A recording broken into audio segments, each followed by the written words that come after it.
Hello everyone. First of all good evening to all of you guys. आज की class में मैं आप लोगों के साथ जो डिस्कस करने वाला हूँ आपके इंटरमीडिएट माइक्रो इकोनॉमिक्स वन का 2024 का पेपर, मतलब लास्ट ईयर पेपर। ठीक है। सो आई होप आपको स्क्रीन पे विजुअल हो।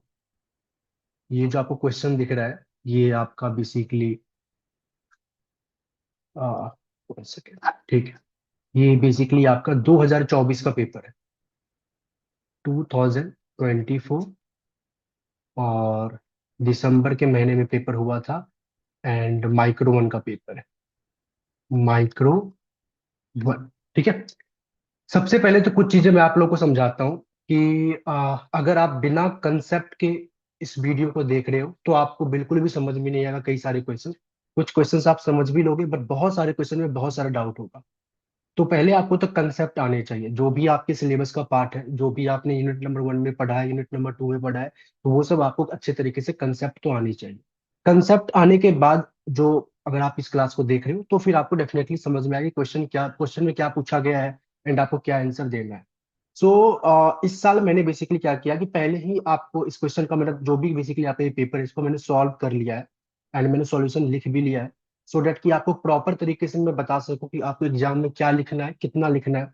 आप उससे ज्यादा भी लिख सकते हो एंड अपने अकॉर्डिंग थोड़ा चेंज भी कर सकते हो, मॉडिफाई भी कर सकते हो। ठीक है। बट मैं हर एक क्वेश्चन में ब्रीफ करूंगा पहले कि कैसे कैसे क्या होता है, बाकी फिर मैं अपना सॉल्यूशन भी आपको साथ साथ में दिखाऊंगा। सॉल्यूशंस की पीडीएफ भी आपको मिल जाएंगी सो डेट कि आपको ज्यादा प्रॉब्लम ना हो। बाकी आप वीडियो को पॉज करके भी सॉल्यूशंस लिख सकते हो। ठीक है। चलो। सबसे पहले पहला क्वेश्चन देखते हैं।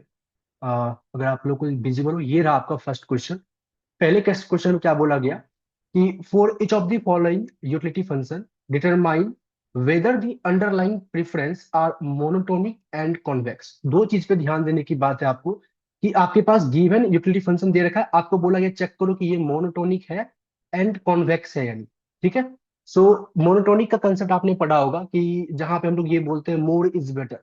कोई भी एक गुड्स, एटलीस्ट कोई भी एक गुड्स मेरे को मिले तो मेरे को बेसिकली उससे क्या होना चाहिए, टीयू मेरी इंक्रीज हो जाना चाहिए, एमयू आपका पॉजिटिव आना चाहिए। तो अगर एमयू आपका पॉजिटिव है इट मीन वो मोनोटोनिक के कंसेप्ट में आएगा। कॉन्वेक्स के लिए आपने डिफरेंट डिफरेंट तरीका आपने पढ़ा होगा। कॉन्वेक्स के लिए आप ऐसा भी करते हो कि अगर फंक्शन का सेकंड ऑर्डर डेरिवेटिव पॉजिटिव आ जाए तो उसको भी कन्वेक्स कहते हो। माइक्रो के अंदर में आपने ये पढ़ा होगा कि अगर आपके पास दो बंडल है, एक एवरेज बंडल है एक एक्सट्रीम बंडल है, तो अगर आपका एवरेज बंडल ज्यादा प्रीफरेबल है in compare to extreme bundle के, तो वो यूटिलिटी फंक्शन पे आपका क्या आएगा, कॉन्वेक्स के क्रॉसपॉन्ड में आएगा। अच्छा, क्या कोई रूल ऑफ थंब है कि हर एक में हम लोग सेम ही, मतलब जितने भी यहाँ पे चार टाइप ऑफ यूटिलिटी फंक्शन दे रखा है, क्योंकि चारों में सेम तरीका यूज करेंगे, क्या ऐसा कोई रूल ऑफ थंब है? नहीं। आपको यूटिलिटी फंक्शन को देखकर डिसाइड करना है कि आप कौन से तरीके को यूज करके आप अपनी बात को रख रहे हो। मतलब आप मोनोटोनिक बता रहे हो, मोनोटोनिक का मतलब आपको सेम होता है, डेफिनेशन सेम होता है। कॉन्वेक्स का डेफिनेशन सेम होता है, लेकिन उसको प्रूफ करने के तरीके अलग अलग होते हैं। अलग अलग यूटिलिटी फंक्शन में अलग अलग तरीके से आप प्रूफ कर सकते हो। जैसे पहले पार्ट में आप चाहोगे इसका सेकंड ऑर्डर डेरिवेटिव निकालना तो उसका कोई सेंस नहीं बनता, यहाँ आप कंसेप्चुअली इसको प्रूफ कर सकते हो। लेकिन फिर सेकंड थर्ड ये सब पार्ट में अगर आप चाहोगे सेकंड एंड थर्ड में कि मैं इसको एक तरीके से with the help of calculus proof करूं तो वो भी चल सकता है। क्लियर है। सो नॉर्मली से बात करें, मोनोटोनिक की बात करें तो मोनोटोनिक का कहने का बेसिकली मतलब है जहां पे एमयू आपका पॉजिटिव आ जाए, उस टाइप के गुड्स को या उस टाइप के फंक्शन को फिर हम लोग मोनोटोनिक बोलते हैं।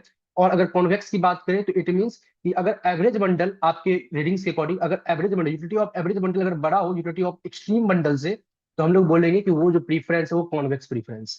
क्लियर है। चलिए। तो पहले पार्ट में, मतलब क्वेश्चन नंबर वन के ए पार्ट में टोटल चार टाइप्स गिवन है और इस चारों को चेक करना है। मैंने ऑलरेडी चेक किया हुआ है, मैं आपको सॉल्यूशन दिखाता हूँ, ध्यान से देखिए। चलिए, आई होप आपको सॉल्यूशन विजिबल हो। ठीक है। चलिए, वन सेकेंड देखिए। मैंने सॉल्यूशन में क्या लिखा है कि प्रीफरेंस आर मोनोटोनिक और strictly monotonic if more of any goods always make consumer better of. ठीक, मैंने आपको बेसिक कंसेप्ट पहले बता दिया कि एमयू आपका पॉजिटिव आना चाहिए। फर्स्ट टाइप ऑफ फंक्शन जो था आपके पास ये था, देखो मिनिमम वाला फंक्शन। क्या ये मोनोटोनिक है? यस, मोनोटोनिक है। अगर आप देखोगे इस फंक्शन के अंदर का पार्ट, तो आपको पहला पार्ट 3x+2y और सेकेंड पार्ट 2x+5y, हर एक वेरिएबल के कॉफिशिएंट जो है वो एक पॉजिटिव कॉफिशिएंट है। इट मींस कि both term inside the minimum function जो कि 3x+2y and 2x+5y are strictly increasing in x and y। मतलब x एंड y एक गुड है जो कि कभी नेगेटिव नहीं हो सकता। तो जैसे जैसे x और y की वैल्यू बढ़ेगी वैसे वैसे ये भी बढ़ेगा। तो अगर ये बढ़ेगा तो देयरफॉर एक्स और वाई के बढ़ने से आपकी यूटिलिटी भी क्या होगी, राइज होगी। अगर यूटिलिटी राइज हो रही है तो इट मीन्स ये प्रेफरेंस आपका मोनोटोनिक है। दैट्स क्लियर हो गया। कहता है कॉन्वेक्सिटी, आपको साफ साफ पता है, ये परफेक्ट कॉम्प्लीमेंट का केस आपको दिख रहा है। The indifference curve of minimum function are L shaped, let there are two bundle, मैंने बंडल लेटर सपोज ले लिया, मतलब आप चाहो तो और भी अच्छे तरीके से, मतलब आप अपने तरीके से भी इसको एक्सप्लेन कर सकते हो, बट मैंने आपको बताया था आपके बुक में जो गिवन है उसको आप ज्यादा अगर फॉलो करोगे तो ज्यादा बेटर होगा। तो मैंने दो बंडल लिया, एक मैंने एक्सट्रीम बंडल लिया, आप यहाँ पे एग्जांपल एक और ले लेना, मतलब आप दो एक्सट्रीम बंडल ले लेना, मैंने यहाँ पे एक ही लिया, आप दो ले लेना। आप इसका लेट टू एक्सट्रीम बंडल, इसको हटा के टू एक्सट्रीम बंडल, एक तो 10,1 और दूसरा 1,10, तो दो आप एक्सट्रीम बंडल ले लेना, और इसी एक्सट्रीम बंडल का एक होगा आपके पास एवरेज बंडल, दैट इज 5.5 5.5।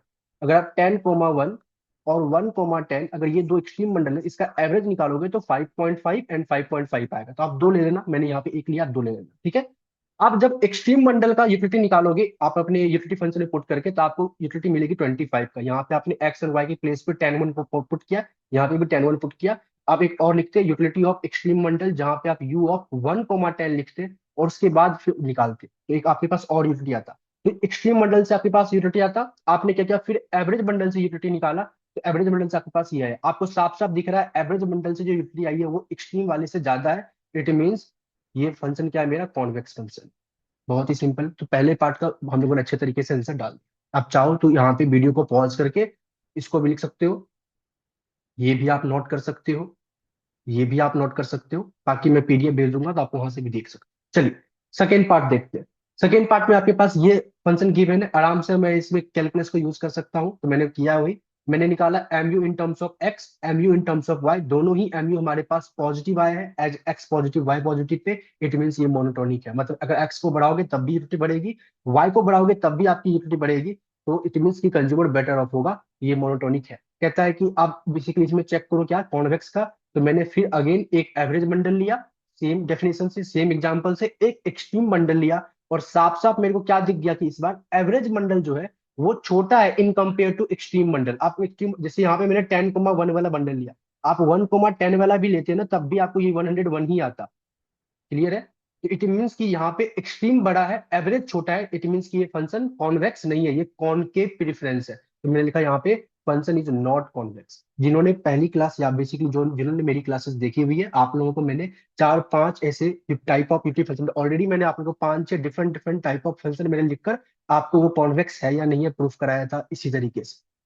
या याद आ रहा है कुछ? नहीं याद आ रहा तो बेसिक क्लास देखो। चलिए तीसरे पार्ट में देखते हैं। तीसरे पार्ट में अगेन आपके पास फंक्शन दे रखा है। अच्छा, इस फंक्शन को ना पहले मैंने कुछ अपने तरीके से क्या बोला है कि अगर ये यूटिलिटी फंक्शन है, कोई भी एक फंक्शन है, इसके वेल डिफाइन होने के लिए इसके डोमेन को मेरे को डिफाइन करना पड़ेगा ना। तो मैंने बोला क्या इस तरीके से कि y तो पॉजिटिव है, डेफिनेटली गुड, कभी नेगेटिव नहीं हो सकता, और जो 100 - x है यहाँ पे बेसिकली मैंने बोला कि x की रेंज 0 से लेकर 100 के बीच हो।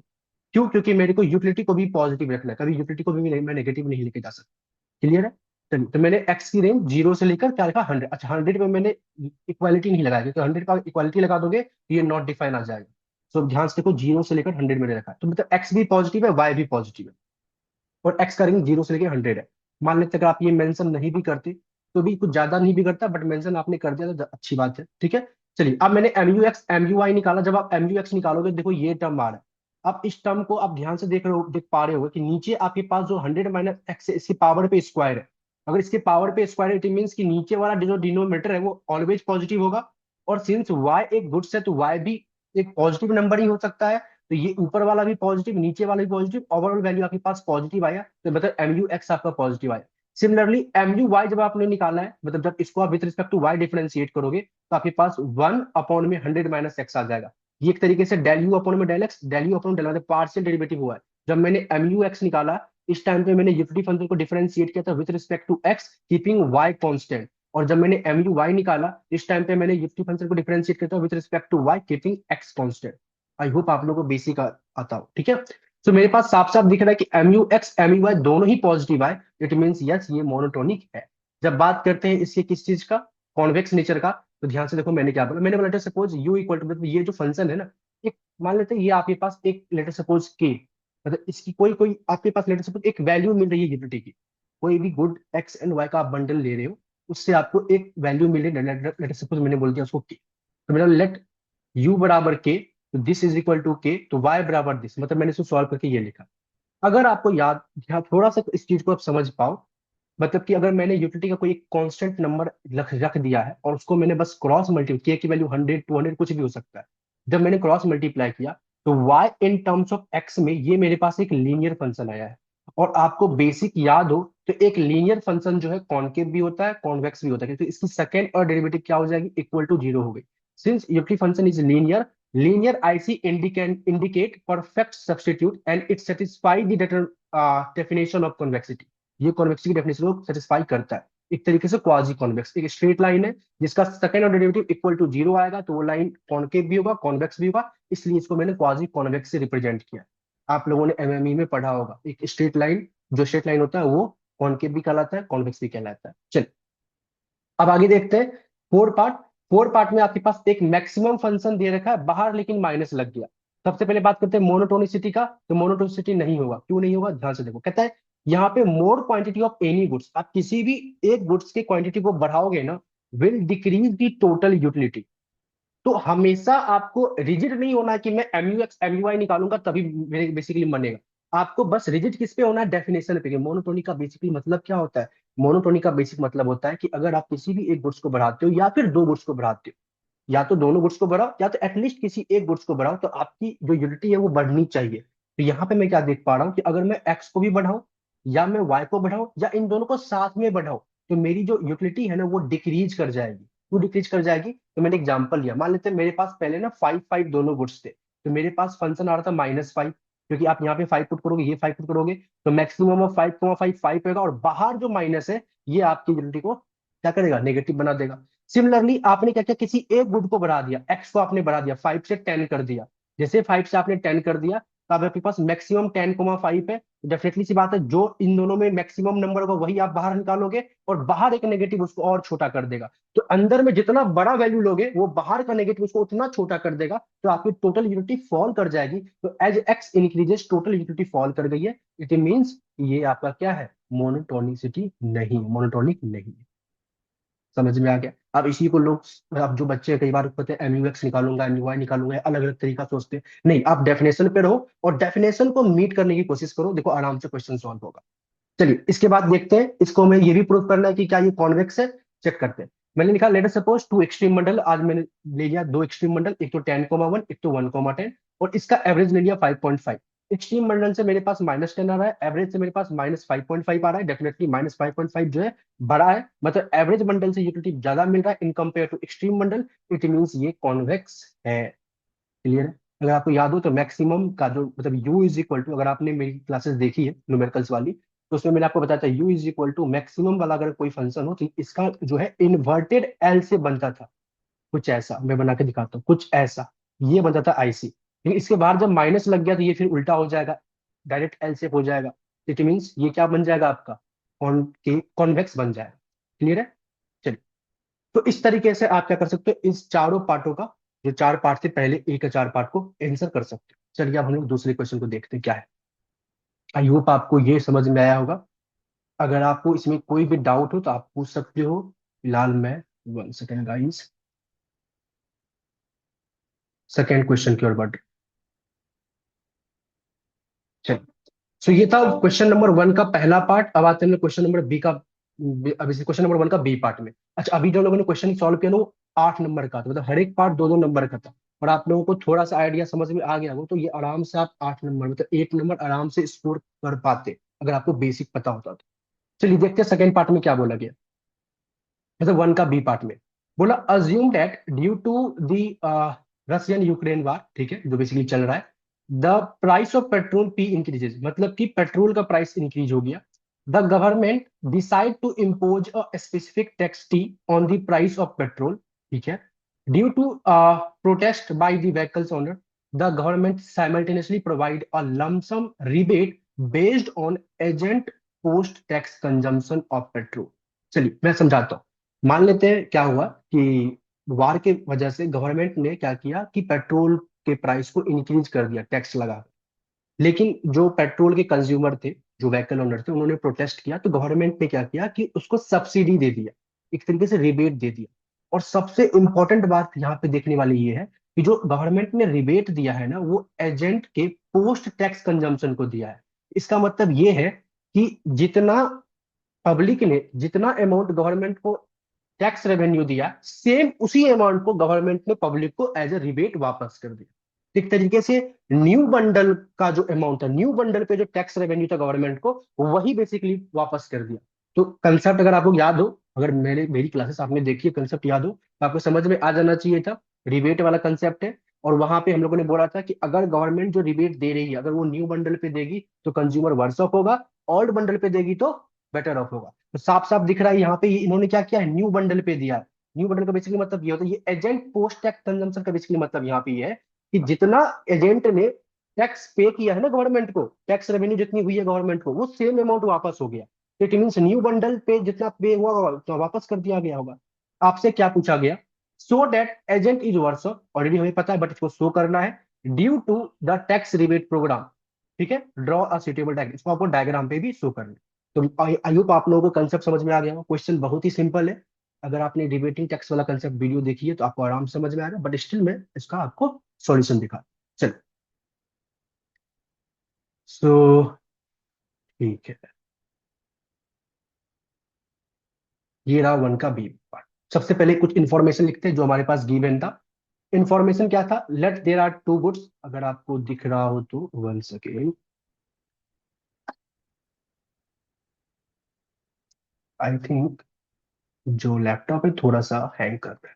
ठीक है, इसको मुझे लगता है खाली करना पड़ेगा।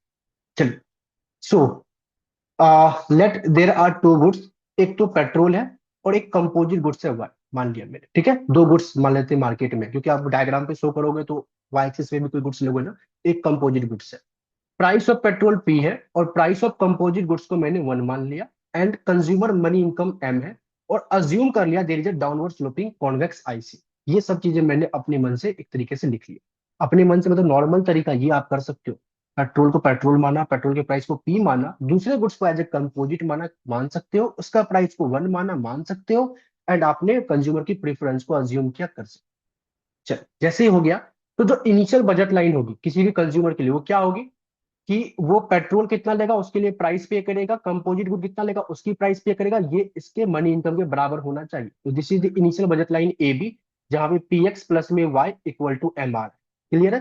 तो मैंने यहाँ पे एक डायग्राम ड्रॉ कर दिया initial budget line A B का। क्लियर है?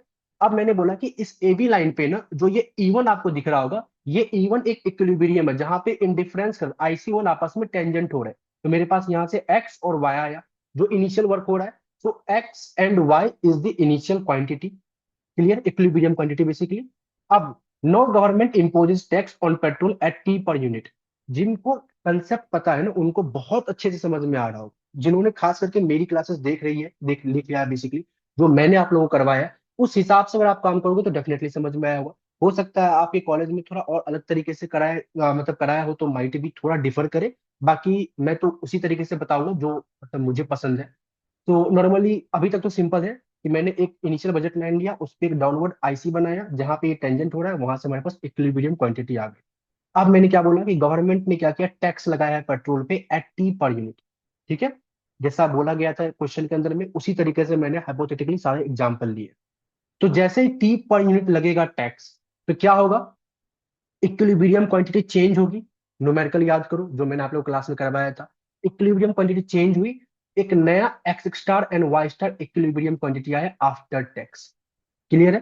तो टोटल गवर्नमेंट की जो टैक्स रेवेन्यू कितनी होगी, तो टैक्स लगने के बाद जो कंज्यूमर एक्स स्टार, ये जो पेट्रोल परचेज कर रहे हैं इसी पे तो टैक्स देंगे टी पर यूनिट का। तो टोटल गवर्नमेंट की जो टैक्स रेवेन्यू होगी वो टी इंटू में एक्स स्टार होगी। और इसी अमाउंट को and government will give rebate, यही अमाउंट को वापस कर देगी टैक्स रेवेन्यू के बराबर, मतलब टी इंटू में एक्स एक्स्ट्रा। अच्छा, सिंपल सी बात यह है कि जब गवर्नमेंट टैक्स लगाएगी टी पर यूनिट का, तो पेट्रोल का प्राइस बढ़ जाएगा, पेट्रोल का प्राइस पी था प्लस में टी हो जाएगा। बजट लाइन में एक तो ये चेंज होगा, साथ साथ में जो रिबेट दे रही है टी इंटू में एक्स एक्स्ट्रा का गवर्नमेंट, यहाँ नीचे ये देखो, ये जो रिबेट दे रही है, तो मनी इनकम में भी क्या हो जाएगा, टी इंटू में एक्स स्टार ऐड हो जाएगा। इतनी बात समझ में आ रही है?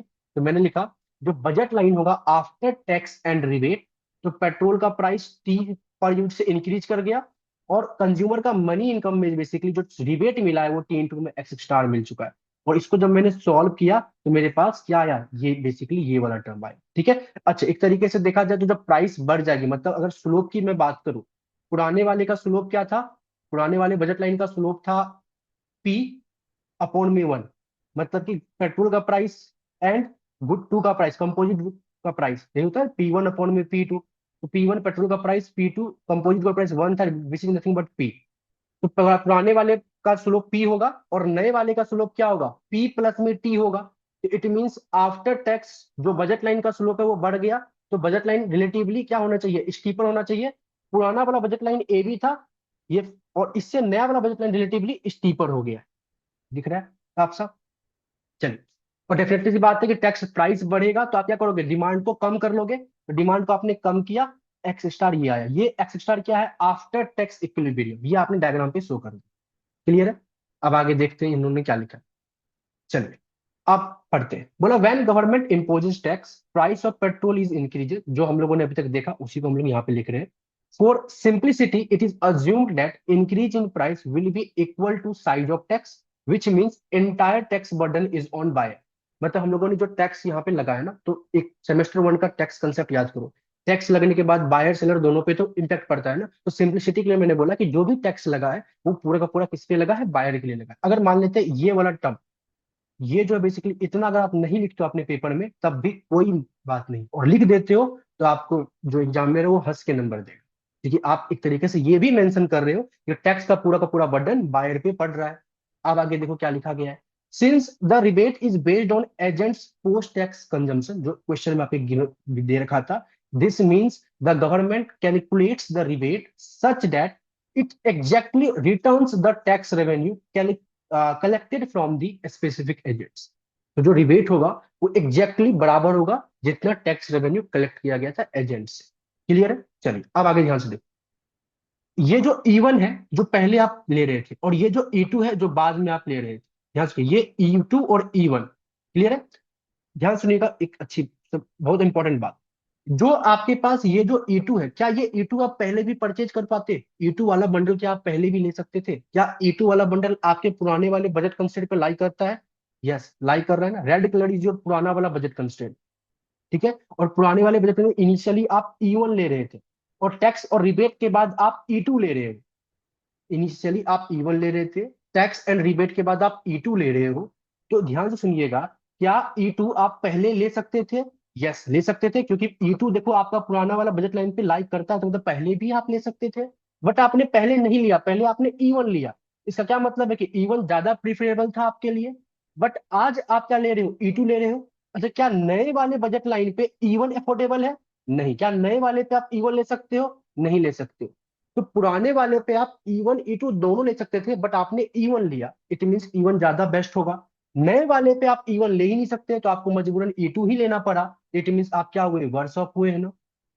एक तरीके से यहाँ पे reveal preference theory concept use किया गया है। तो मैंने क्या लिखा, बंडल E2 जो आया है नया x star Y star was affordable under original budget constant, ये पहले भी अफोर्डेबल था।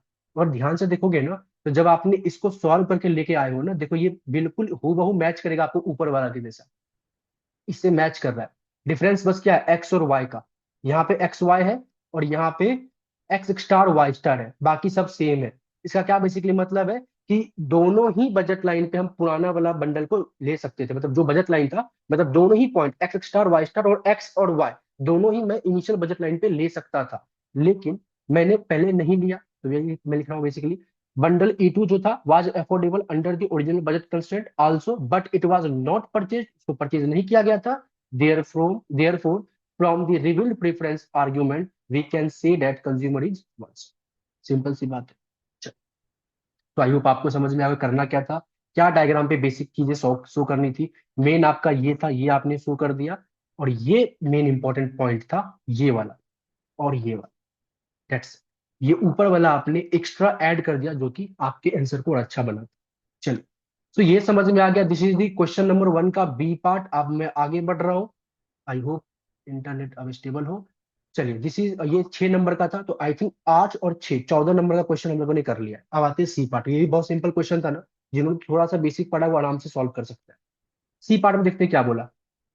सी पार्ट में कहता है कि इन अ टू कॉमोडिटी वर्ल्ड, दो कॉमोडिटी वर्ल्ड मतलब दो कॉमोडिटी है बेसिकली, रहमत utility function is given by this. एक रहमत है एजेंट जिसका यूटिलिटी फंक्शन क्या दे रखा है, लॉग एक्स प्लस में y, where x and Y is the good, ठीक है, नॉर्मल सी बात है। और बोल दिया इसके पास P x P Y and N represent the price income, मतलब एक तरीके से पी एक्स पी वाई एक तरीके से गुड एक्स का प्राइस है, गुड वाई का प्राइस है, और एम जो है इनकम है, एक तरीके से वेक्टर के फॉर्म में इसको दे दी। चलिए, बोला find the Engel curve for y, आपको सबसे पहले एंजल कर्व निकालना है वाई के कोरस्पॉन्ड में, और शो करना है so that the price consumption curve PCC और यू कैन से पीओसी वो पैरेलल होगा एक्स एक्सिस के if the price of x fall. ध्यान सुनिएगा, सिंपल सा क्वेश्चन है, आपके पास एक यूटिलिटी फंक्शन दे रखा है, आपको बोला एंजल कर्व निकालो, तो यूटिलिटी फंक्शन से आप क्या करोगे, डिमांड फंक्शन निकालोगे। डिमांड फंक्शन हमें क्या करता है, प्राइस एंड क्वांटिटी के बारे में बताता है, और इसी डिमांड फंक्शन को थोड़ा ब्रेक करके आप क्या करोगे, एंजल कर्व बनाओगे, निकालोगे, और एंजल कर्व क्या करता है मेरे को, मनी इनकम एंड क्वांटिटी के रिलेशनशिप को शो करता है। क्लियर है, तो सबसे पहले तो वाई के कोरस्पॉन्ड में एंजल कर्व निकाल लेना है। अब उसके बाद बोला आपको कि ये शो करो कि जो प्राइस ऑफर कर्व होगा ना, वो क्या होगा, एक्स एक्सिस के पैरेलल होगा, मतलब price offer curve POC horizontal बनेगा अगर गुड एक्स का जो प्राइस है वो फॉल करता है। तो पीओसी हॉरिजॉन्टल कब बनेगा, जब, अच्छा पीओसी क्या होता है, डिफरेंट डिफरेंट ऑप्टिमल पॉइंट को मिलाकर जो एक लाइन आप बनाते हो, और जो डिफरेंट डिफरेंट ऑप्टिमल पॉइंट है वो कैसे आता है, क्यों आता है, तो आपके प्राइस रेशियो में चेंज आने की वजह से, और मनी इनकम को कांस्टेंट रखते हो। मतलब ऑप्टिमल पॉइंट जो आपका चेंज होता है due to change in price ratio, money income remain constant. जो ऑप्टिमल पॉइंट आए हैं डिफरेंट डिफरेंट, उसी पॉइंट को मिलाकर जो लाइन ड्रॉ करते हो दैट इज पीओसी, और यू कैन से पीसीसी। तो वो पीसीसी आपका क्या बनना चाहिए, हॉरिजॉन्टल बनना चाहिए। तो दो चीजें पूछी गई है, एक एंजल कर्व, दूसरा पीसीसी हॉरिजॉन्टल। क्लियर है, 6 नंबर में पूछा गया है, मतलब 2 नंबर में भी नहीं पूछना चाहिए, बट फिर भी आप लोगों के लिए 6 नंबर ठीक है। पर देखते क्या है, सबसे पहले वन का सी पार्ट, यूटिलिटी फंक्शन लिख दिया हम लोगों ने, बजट कंस्ट्रेंट हम लोगों ने डाल दिया अकॉर्डिंग टू जो गिवन था हमारे पास, इक्विलिब्रियम कंडीशन, अच्छा साफ साफ दिख रहा होगा ये क्वाजी लीनियर वाला यूटिलिटी फंक्शन है। इक्विलिब्रियम कंडीशन क्या होता है, MRS is equal to budget line, मतलब slope of IC is equal to slope of budget line. तो MRS is equal to price ratio. Clear है, so not budget line, MRS equal to price ratio, ठीक है। So मैंने del U del X del U del Y निकाला is equal to price ratio, del U del X जब निकालेंगे मतलब इसको जब यहां से मैं निकालूंगा del u by del x, तो मेरे पास लॉग एक्स का आएगा 1/x। क्लियर है, और y का हो जाएगा 0। और जब del u by del y करेंगे तो ये हो जाएगा 0, इसका आ जाएगा 1, तो वही हुआ है 1/x और 1 is equal to price ratio. और इसको जब सॉल्व किया तो मेरे पास x equal to directly value, मतलब x स्टार की वैल्यू डायरेक्टली निकल गई। और क्वाजी में ऐसा ही होता था, क्वाजी लीनियर प्रीफरेंस में, कि एक गुड्स जो बेसिकली नॉन लीनियर गुड्स था उसकी डायरेक्टली हमारे पास आ जाता था डिमांड फंक्शन, वो इनकम से फ्री रहता था। याद आ रहा है, तो मैंने लिखा यहाँ पे एक्स स्टार मेरे पास निकल गया, और साफ साफ दिख रहा है demand for x is independent of income. देखिए मेरे को एक्स के कॉरस्पॉन्ड में नहीं निकालना एंजल कर, मेरे को वाई के कॉरस्पॉन्ड में निकालना है। तो जो भी मेरे पास एक्स स्टार आया है इसको मैं बजट कंस्ट्रेंट में पुट करूंगा, और बजट कंस्ट्रेंट में जब मैंने पुट किया तो मेरे पास वाई की वैल्यू आ गई, और वाई मेरे पास ये है, this is the demand function of y. और इसी चीज को जब मैं एज अ इनकम, क्वांटिटी और इनकम के रिलेशनशिप को दिखा के शो करूंगा, तो यही मेरा एंजल कर बनेगा, क्वांटिटी एंड इनकम। और जब मैं क्वांटिटी एंड प्राइस के रिलेशन को दिखाऊंगा तो वो डिमांड फंक्शन बन जाएगा, क्वांटिटी और इनकम के रिलेशन को शो करूंगा तो वो एंजल कर्व बन जाएगा। तो ये मेरे लिए क्या बन गया, एंजल कर्व बन गया। क्लियर है, अब आगे देखते हैं। कहता है कि गुड एक्स के प्राइस में चेंज हुआ था, उसके वजह से जो ऑप्टिमल पॉइंट चेंज हुए होंगे, और उन दोनों ऑप्टिमल पॉइंट को मिलाकर जो पीओसी होगा वो पीओसी हॉरिजॉन्टल होगा, ये शो करो। चलो शो करते हैं। सबसे पहले मैंने लिखा जो पीसीसी है मतलब प्राइस कंजम्पशन कर्व क्या होता है, traces the locus of optimal bundle x star Y star as the price of one good changes, और यहाँ पे बेसिकली प्राइस ऑफ एक्सचेंज हुआ है, holding p of y and money constant. Clear है, चलिए जैसे ही बेसिकली क्या चेंज हुआ है, प्राइस ऑफ एक्स मतलब गुड एक्स का प्राइस चेंज हुआ, क्या हुआ, फॉल कर गया। तो मैंने पहले इनिशियल ऑप्टिमल जो आया था डिमांड फंक्शन वो मैंने लिखा, इनिशियली डिमांड फंक्शन आपके पास एक्स स्टार ये आया था, वाई स्टार ये आया था, ठीक है। चेंज क्या हुआ, तो गुड एक्स का प्राइस फॉल हुआ है। क्लियर है, जब गुड एक्स का प्राइस फॉल होगा तो आप साफ साफ देखना, वाई में आपको कहीं पे गुड एक्स का प्राइस दिख रहा है, नहीं दिख रहा है ना। तो क्या मैं कह सकता हूँ कि गुड एक्स के प्राइस में चेंज होने की वजह से वाई के डिमांड में कोई भी चेंज नहीं आएगा, क्योंकि प्राइस ऑफ एक्स इसमें है ही नहीं, बट एक्स के डिमांड में चेंज आएगा। तो मैंने लिखा as price of x fall, और सिंस प्राइस ऑफ एक्स नीचे है, ये अगर फॉल करेगा तो इसकी ओवरऑल वैल्यू बढ़ जाएगी, मतलब एक्स स्टार बढ़ जाएगा। But since there is no p x in y star, कोई भी प्राइस ऑफ गुड एक्स के नाम का कोई फैक्टर वाई स्टार में नहीं है, it mean y star will remain constant. तो वाई स्टार क्या हो जाएगा, रिमेन मतलब सेम रहेगा, पहले के जैसा रहेगा। ध्यान से देखते हैं, मैंने बोला ये रहा मेरा initial budget line A B.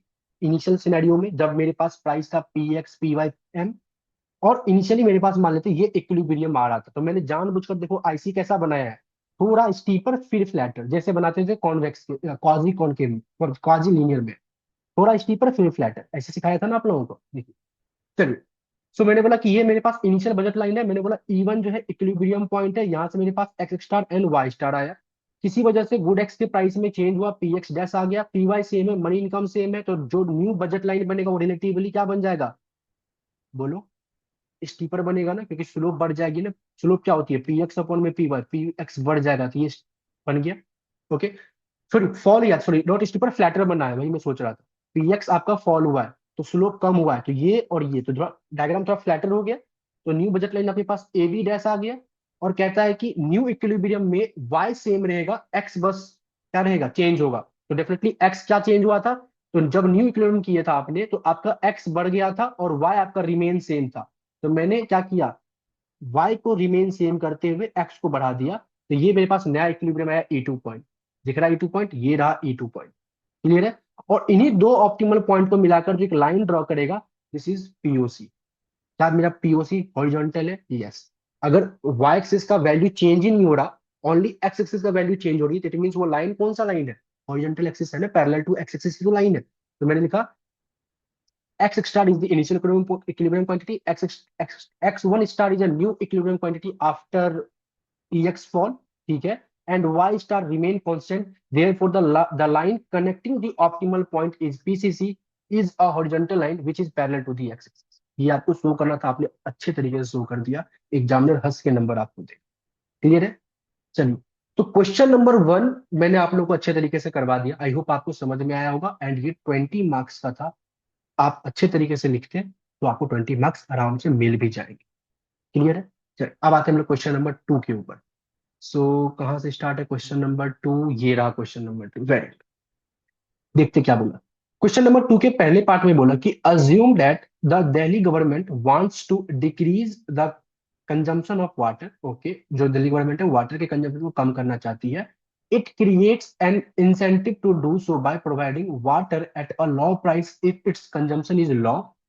Okay, so ये कुछ इस तरीके से हो रहा है कि मतलब दिल्ली गवर्नमेंट वाटर के कंजम्पशन को कम करना चाहती है, और वो कुछ इस तरीके से कहती है कि एक पर्टिकुलर लिमिट सेट करती है, उस लिमिट से अगर आप कम यूज करोगे, लॉ यूज करोगे, तो आपको कम पैसा देना पड़ेगा, और लिमिट से ज्यादा यूज करोगे तो फिर जितना ज्यादा आगे यूज करोगे उसके लिए एक्स्ट्रा पैसा देना पड़ेगा। तो वही चीज देखते क्या लिखा गया है। कहता है जो जोरावर है consume water W and sugar S, दो गुड्स को कंज्यूम करता है, एक तो वाटर एक तो शुगर। ठीक है। बोला हिज इनकम इज 1000, इसका इनकम 1000 है, and the price of sugar is 5 पर केजी, और जो प्राइस है शुगर का वो 5 पर केजी है। तो मनी इनकम गिवन है, जो दूसरा गुड है वो शुगर है, उसका प्राइस गिवन है। ठीक है। और पहला गुड वाटर है। वाटर के बारे में क्या कहता है देखते हैं। कहता है if water is priced eight RS2 per unit for W is less than 50, अगर आप वाटर को 50 लीटर से कम, मान लेते हैं लीटर की बात करते हो या यूनिट की, लीटर की बात करो, 50 लीटर से कम यूज करते हो तो आपको 2 रुपए पर यूनिट पे मिलेगा, 2 रुपए पर लीटर पे मिलेगा। And a quantity tax of 2 per unit is imposed for W is greater than 50, और अगर आप वाटर को 50 से ज्यादा यूज करते हो, 50 और 50 से कम करते हो तो आपको 2 रुपए में मिलेगा, और अगर 50 से ज्यादा आप करते हो तो आपको 2 रुपए का एक टैक्स पे करना पड़ेगा हर एक यूनिट पे। तो 50 से ज्यादा के लिए आपके पास वाटर की प्राइस क्या हो जाएगी, 4 हो जाएगी ना। 2 रुपए प्राइस प्लस में 2 रुपए आपको टैक्स देना पड़ेगा 50 से ज्यादा जितना भी आप करोगे। क्लियर है। कहता है draw his budget constraint with W on the horizontal axis, मतलब बजट कंस्ट्रेंट को आप ड्रॉ करो जहां पे हॉरिजॉन्टल एक्सिस पे W लिखो, मतलब वाटर को रखो। Find the slope of both the segment, दोनों ही सेगमेंट के लिए आप स्लोप बताओ क्या होगा of the budget constraint, and calculate the coordinates of x and y intercept and the kink. और एक्स इंटरसेप्ट क्या होगा, वाई इंटरसेप्ट क्या होगा, किंग कहां पे लगेगा, ये सारे कोऑर्डिनेट को मेंशन भी करो। क्वेश्चन क्लियर है। चलिए आते हैं हम लोग सॉल्यूशन पे। सो आई होप आपको दिख रहा होगा, ये रहा। चलिए क्वेश्चन नंबर 2 का ए पार्ट कर रहे हैं। तो प्राइस ऑफ शुगर 5 गिवन था हमारे पास, इनकम था हमारे पास 1000। क्लियर है। प्राइस ऑफ वाटर कुछ इस तरीके से गिवन था कि अगर आप 50 और 50 से कम करते हो तो आपको 2 रुपए लगेगा, 50 से ज्यादा करते हो तो 2 रुपए प्लस 2 रुपए टैक्स, 4 रुपए लगेगा पर यूनिट का। ठीक है। चलिए, सबसे पहले सेगमेंट 1 मैंने लिया कि अगर वाटर की जो क्वांटिटी है, मैंने लिखा देखो, मैंने लिखा W, वाटर को एक्स एक्सिस पे शुगर को वाई एक्सिस पे, और एक्स एक्सिस पे मैंने एक सेगमेंट ड्रॉ कर दिया 50, मतलब 50 से पीछे सेगमेंट 1 है, 50 से आगे सेगमेंट 2 है। क्लियर, मतलब 50 से पीछे 50 से आगे के लिए मैंने अलग अलग कर दिया।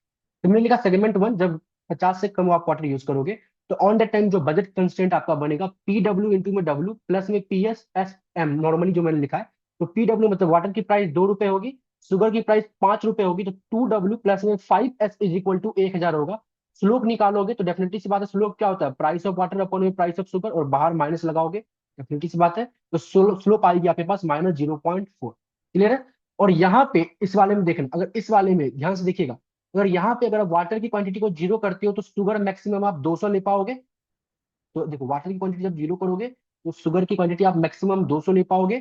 और 50 से पीछे के लिए जो बजट लाइन बनेगा इस सेगमेंट में, जो बजट लाइन का स्लोप होगा वो 0.4 होगा, -0.4 होगा। ठीक है। किंग कहाँ लगेगा, डेफिनेटली 50 के बाद लगे, मतलब 50 वाले पॉइंट्स के बाद ही तो प्राइस चेंज होता है। तो एट W इक्वल टू 50 पे किंग पॉइंट आएगा। क्लियर है। बाकी और एक्सप्लेन करते हैं। सेगमेंट 2 जब 50 से आगे आप जाओगे तो on that time till the 50 से, मतलब 50 और 50 से पीछे तक का जो वाटर का प्राइस है वो तो दो ही रहेगा। But if he go beyond 50, 50 से जब आप आगे जाओगे then he has to pay ₹4।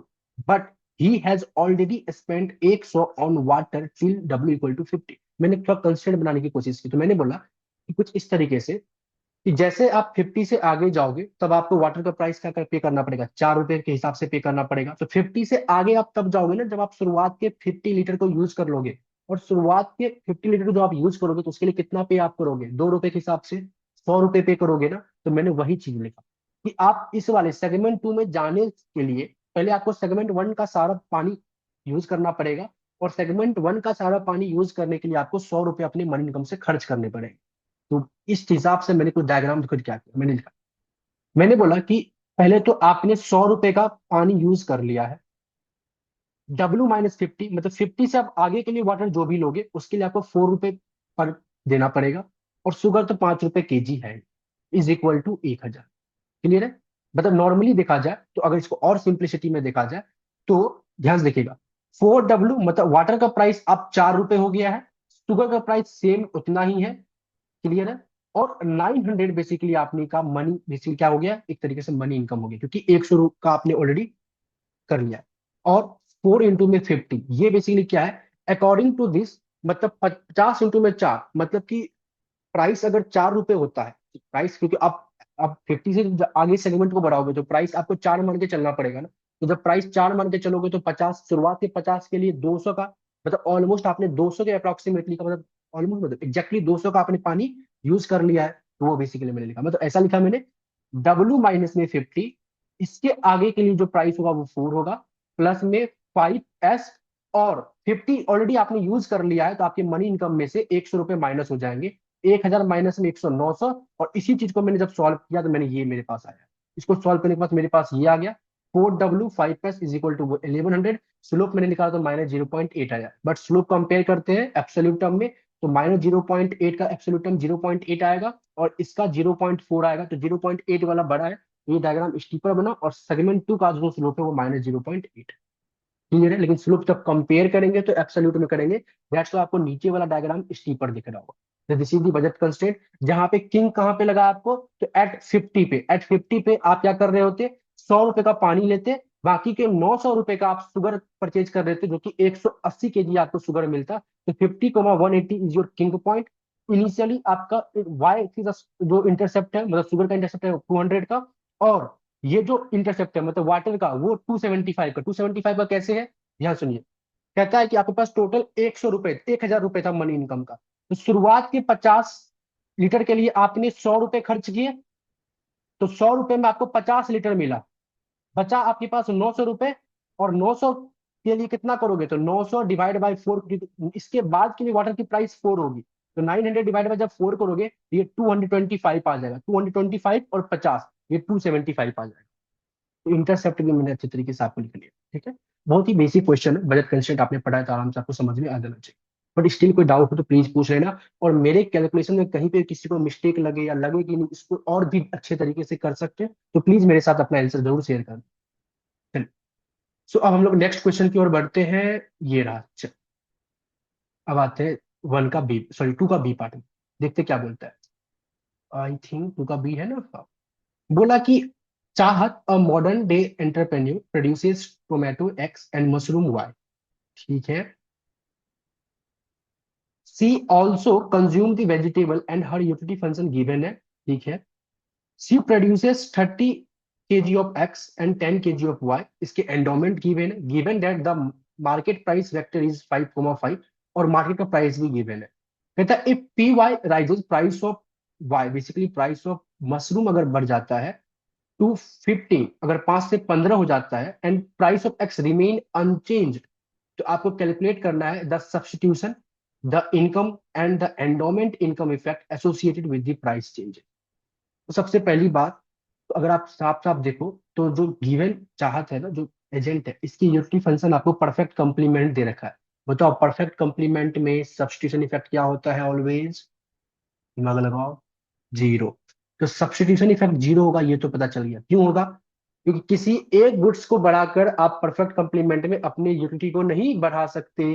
दोनों गुड्स सेम रेशियो में बढ़ेंगे तभी यूटिलिटी बढ़ेगी। पता है ना ये बेसिक, चलिए। बट बेसिक तो पता है, इसको आप सॉल्व करते। तो चाहत का फंक्शन गिवन था, एंडोमेंट गिवन था, प्राइस गिवन था, सब कुछ गिवन था। मेरे को ब्रेक करना था किसमें?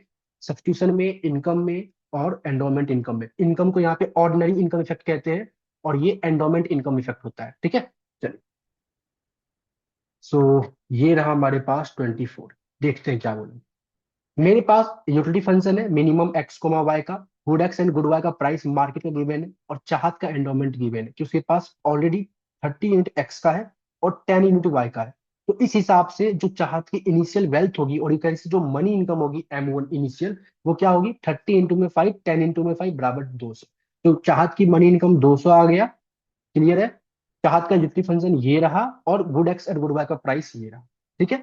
चलो, आप ये वाले बेसिकली याद करो। परफेक्ट कंप्लीमेंट में इक्विलिब्रियम कंडीशन क्या होता है? जो आपके पास ये minimum is equal to a x comma जो बी वाई होता है, जिसको आप किंक लाइन बोलते हो। इक्विलिब्रियम कंडीशन ए एक्स बराबर बी वाई, ये होता है किंक लाइन पे आप लाते हो। मतलब आप बजट लाइन और kink line, budget line and kink line दोनों को आपस में जहाँ इंटरसेक्ट करते हो वहीं से तो इक्विलिब्रियम आती है। तो मैंने लिखा इक्विलिब्रियम कंडीशन एक्स बराबर वाई, मतलब इसको इक्वेट किया। And we have budget constant. Budget constant क्या है? तो 5x + 5 का इज इक्वल टू 200, क्योंकि इनिशियली चार्ज का जो मनी इनकम था, वेल्थ था, वो 200 का। तो अब मैंने इसको जब पुट करके सॉल्व किया बजट कंस्टेंट में, तो मेरे पास क्या आया? एक्स स्टार आया 20 का, वाई स्टार आया 20 का। तो इनिशियली आपने क्वेश्चन को सॉल्व किया और आपके पास जो भी क्वांटिटी आया, ये इनिशियल क्वांटिटी आया। ठीक है। अब इफेक्ट जो आएगा, प्राइस इफेक्ट को जब ब्रेक करोगे सब्स्टिट्यूशन में, ऑर्डिनरी में, एंडोमेंट में, वो कब होगा? जब किसी भी सामान का प्राइस चेंज हो। तो यहाँ पे आपके क्वेश्चन में क्या हुआ है? गुड एक्स का जो प्राइस, सॉरी गुड वाई का प्राइस हो, गुड वाई का प्राइस चेंज हुआ। तो गुड वाई का प्राइस आपका बढ़ गया, कितना? 5 से हो गया 15, 5 से क्या हो गया? 15 हो गया। चलिए। तो जैसे ही 5 से 15 हुआ, तो जो न्यू वेल्थ होगा चाहत का, वो कितना होगा? इसको मैंने, आप इसको अपने तरीके से भी कर सकते हो, मैंने थोड़ा और अलग तरीके, तो मैंने जो क्लास में कराया उससे थोड़ा मैंने अलग किया। कैसे? मैंने डायरेक्टली पहले न्यू वेल्थ निकाल लिया, दैट इज 300 का। और जैसे ही न्यू वेल्थ मेरे पास आया, तो न्यू वेल्थ में और न्यू प्राइस के करॉस्पॉन्ड में मैंने क्या किया? इन दोनों के इक्विलिब्रियम कंडीशन को सॉल्व किया। मेरे पास फाइनल डिमांड आ चुका है। ठीक है। तो फाइनल डिमांड आ गया, तो इट मीन टोटल इफेक्ट, मतलब जिसको आप प्राइस इफेक्ट कहते थे, टोटल इफेक्ट जो होगा वो क्या होगा? x1 स्टार माइनस में x star, that is 15 minus में 20, वो आ गया आपके पास -5 का। चलिए। सो आई थिंक यहाँ पे y के कोरोस्पॉन्ड में आनी चाहिए हर एक चीज, तो एक बार चेक कर लेना। ठीक है। क्योंकि हमारे बेसिकली जो प्राइस में चेंज हुआ है वो गुड y का चेंज हुआ है, तो y के कोरोस्पॉन्ड में हर चीज होगा ना। तो आप क्या करना,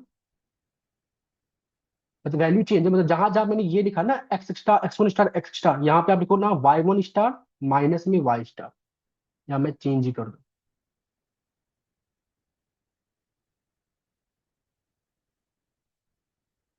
1 सेकेंड।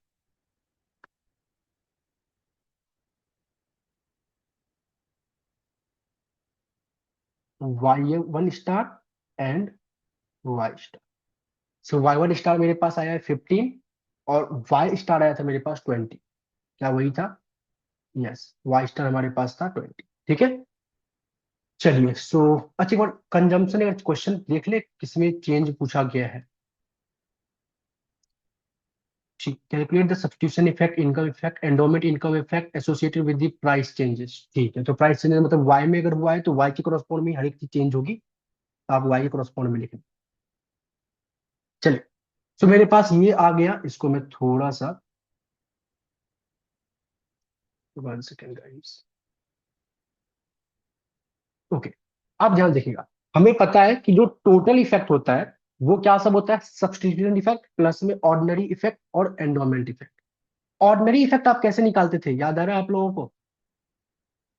पहले तो सब्स्टिट्यूशन इफेक्ट की बात कर लेते हैं, सिंस हमें पता है कि जब जो यूटिलिटी फंक्शन है वो परफेक्ट कॉम्प्लीमेंट है, तो परफेक्ट कॉम्प्लीमेंट है, तो जब आप सब्स्टिट्यूशन इफेक्ट निकालोगे, कैसे निकालोगे, तो आप क्या करोगे कि जो इकोनॉमी में प्राइस चेंज होने की वजह से जो चाहत का परचेजिंग पावर बढ़ा था उसको आप पहले बैलेंस कर दोगे, कि चाहत पहले वाला बंडल को परचेज कर सके उतना ही उसके पास मनी इनकम आप दोगे, और उससे जो आपके पास फिर वाई स्टार की वैल्यू आएगी, और वो वाई स्टार और इनिशियल वाले वाइस्टर का डिफरेंस आपके पास जीरो आ जाएगा।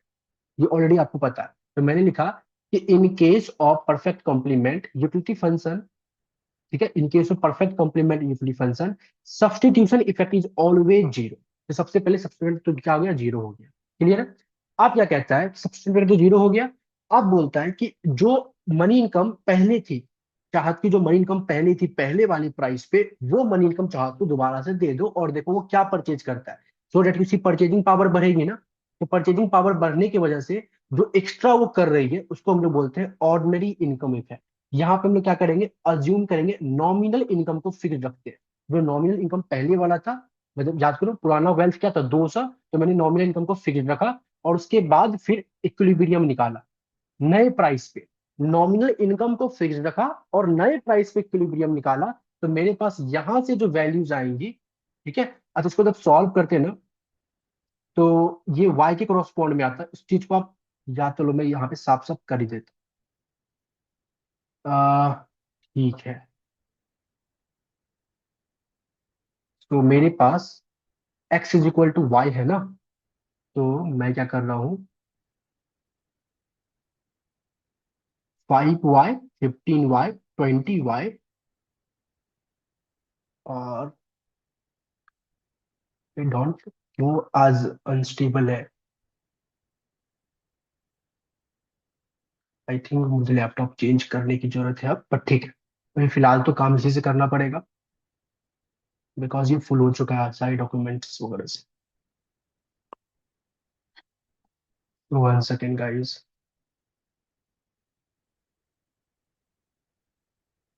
लकली मैंने पहले से ऑलरेडी ये सॉल्व किया हुआ था, तो देखो प्रॉब्लम ज्यादा नहीं आ रहा है, अदरवाइज अगर यहाँ पे सॉल्व करते तो सोच लो कितना प्रॉब्लम आता, मतलब डायरेक्टली सॉल्व करते तो और वीडियो की लेंथ बढ़ती थी, यहाँ पे वाई और यहाँ पे वाई, तो क्योंकि वाई के क्रॉसपॉन्ड में चेंज हुआ तो वाई की वैल्यू लेके चलेंगे ना, वाई।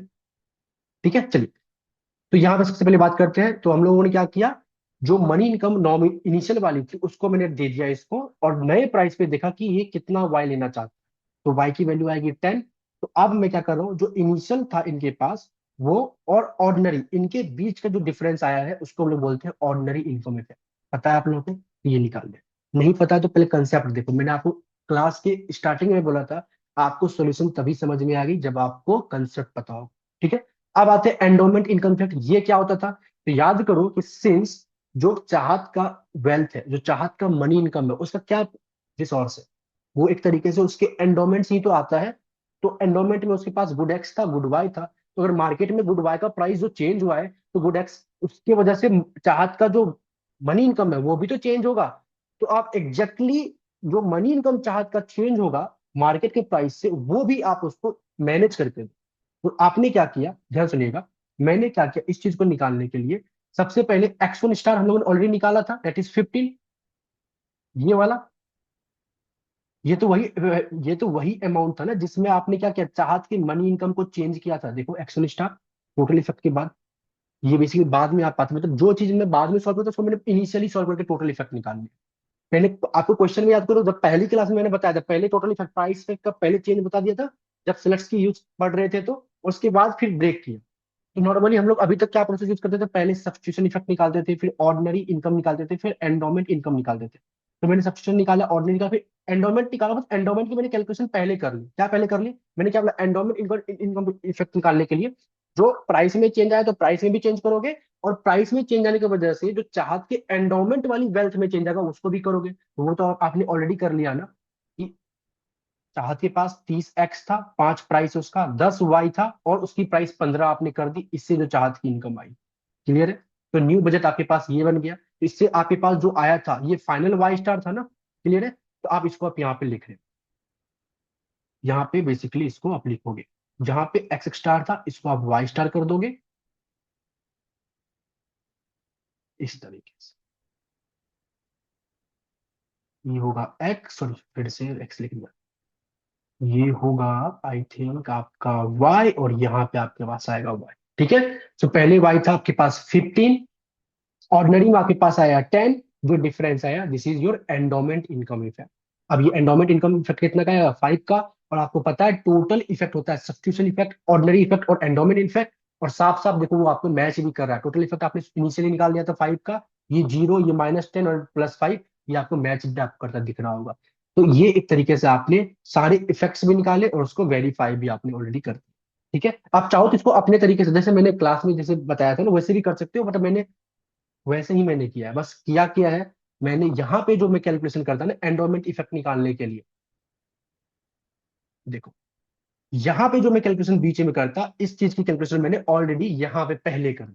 That's it. क्लियर है? और उसके बाद आगे हम लोग प्रोसीड कर रहे थे। चलिए ये समझ में आ गया। अच्छा एक चीज और ध्यान रखना, यहाँ पे जब ऑर्डिनरी हम लोग निकाल रहे थे तो ऑर्डिनरी में मैंने क्या किया था, वाई ऑर्डिनरी माइनस में वाई स्टार, इनिशियल वाला नंबर लिया था, 20 लिया था, 20 इनिशियल वाला लिया था, ये वाला ऑर्डिनरी को निकालने के लिए। और एंडोमेंट को निकालने के लिए हम लोग ने, एंडोमेंट इनकम को निकालने के लिए हम लोगों ने क्या किया था, ऑर्डिनरी का और जो एंडोमेंट का इनका डिफरेंस लिया, ऑर्डिनरी का और Y1 स्टार का, इसका मतलब जो लास्ट में फाइनल आता उसका डिफरेंस लिया था। तो ये चीज ध्यान रखना। तो ये आपके पास आ गया। अच्छा क्वेश्चन में कोई डाउट हो तो पूछ लीजिएगा। ठीक है? आई होप डाउट नहीं होना चाहिए। आई थिंक मैंने थोड़ा आप लोगों को ज्यादा बता दिया। आई डोंट नो क्यों मैं आप लोगों को कम आंकता हूँ, पहले से आप लोगों के पास ज्यादा नॉलेज है, बट स्टिल मुझे कभी कभी लग जाता है कि मुझे और अच्छे से बताना चाहिए। बट मुझे फील है कि आप लोगों को पता होगा कैसे वर्क कर रहा है, बट फिर भी डाउट हो तो प्लीज पूछ लीजिएगा मेरे से। अब आगे बढ़ते हैं हम लोग नेक्स्ट क्वेश्चन के ऊपर। तो ये आपके पास क्वेश्चन नंबर 2 का बी पार्ट था, जो कि बहुत ही सिंपल था, आराम से आप सॉल्व कर सकते हैं। अब आते हैं सी पार्ट। देखते हैं सी पार्ट क्या है, ये रहा। तो मतलब ए part B6, B part B6, और सी पार्ट देखो 4 नंबर का। देखते क्या है। कहता और रैशनल यूटिलिटी मैक्सिमाइजिंग एजेंट, एक यूटिलिटी मैक्सिमाइजिंग एजेंट है, रैशनल कंज्यूमर है। ठीक है? विथ स्ट्रिक्टली कॉन्वेक्स प्रीफरेंस, जिसकी प्रीफरेंस कॉन्वेक्स है, मतलब डाउनवर्ड स्लोपिंग कॉन्वेक्स है। Who buy and sell x and y, जो कि एक्स एंड वाई को बाय एंड सेल करता है, is a net supplier of x, जो कि नेट सप्लायर है एक्स का। तो यहाँ पे एंडोमेंट का भी कंसेप्ट आएगा, याद रखिएगा। जैसे ही बाइंग एंड सेलिंग का यूज हो गया तो मतलब एंडोमेंट आएगा। तो एक एजेंट है जो एक्स एंड वाई में परचेज करता है, दो गुड्स इकोनॉमी में एक्स एंड वाई, एक एजेंट है जो एक्स का नेट सप्लायर है। क्लियर है? assuming that the price of x जो है, assuming that the price of x a normal goods decline, तो x एक नॉर्मल गुड्स है ये भी बता दिया, और उसकी प्राइस जो डिक्लाइन की गई है ये भी बता दिया। बोला if he remain net seller, अगर वो रिमेन नेट सेलर है, मतलब कि प्राइस के चेंज होने के बाद भी वो नेट सेलर ही है, तो what is the impact on his consumption, इसके कंजम्पशन पे क्या इम्पैक्ट होगा, एंड यूटिलिटी पे draw a diagram and use this Slutsky equation. बहुत अच्छा क्वेश्चन है। पता है अच्छा क्वेश्चन इसलिए है कि अगर आपको कंसेप्ट नहीं आता तो आप उसको छू नहीं पाओगे, और कंसेप्ट आता है तो आपको फ्री में 4 नंबर दे दिए। देखो कैसे। सबसे पहले कंसेप्ट क्या सब आना चाहिए, एक तो बाइंग एंड सेलिंग कंसेप्ट आपको आना चाहिए। आपको पता होना चाहिए कि अगर किसी कंज्यूमर को मेरे को सेलर बनाना है तो उसकी एंडोमेंट और इक्विलिब्रियम पॉइंट कहाँ रखना है, पहले तो ये पता होना चाहिए। दूसरा आपको ये पता होना चाहिए कि अगर कोई, ध्यान सुनिएगा, अगर पहले भी कोई सेलर था और बाद में भी कोई सेलर है, प्राइस के चेंज होने के बाद भी, इट मीन्स वो वर्स अप हो रहा है। ये ऑलरेडी मैंने आप लोगों को बताया हुआ है। तो ये पता है तो मतलब मेरे को पहले पार्ट था तो पहले समझ में आ गया कि जो कंजम्पशन की यूटिलिटी है, मतलब जो कंज्यूमर है वो वर्स अप होगा, यही आपको बताना था। ये ऑलरेडी आपने बता दिया। बस इसको डायग्राम पे ड्रॉ करना है, और ड्रॉ करने के साथ साथ स्लट्सकी के चीजों को भी क्या करना है, थोड़ा मैनेज करना है। मतलब कि सब्स्टिट्यूशन इफेक्ट क्या होगा, ऑर्डिनरी इनकम इफेक्ट क्या होगा, एंडोमेंट इनकम इफेक्ट क्या होगा, ये सब आपको बताना है। मैं डायग्राम ड्रॉ करता हूँ पहले, फिर आपको फाइनल डायग्राम पे लेके जाता हूँ जो मैंने आप लोगों को दिया हुआ है। चलिए। सो देखते हैं। वन सेकेंड, मैं नीचे डायग्राम ड्रॉ करता हूँ। ये रहा ड्रॉप, ठीक है।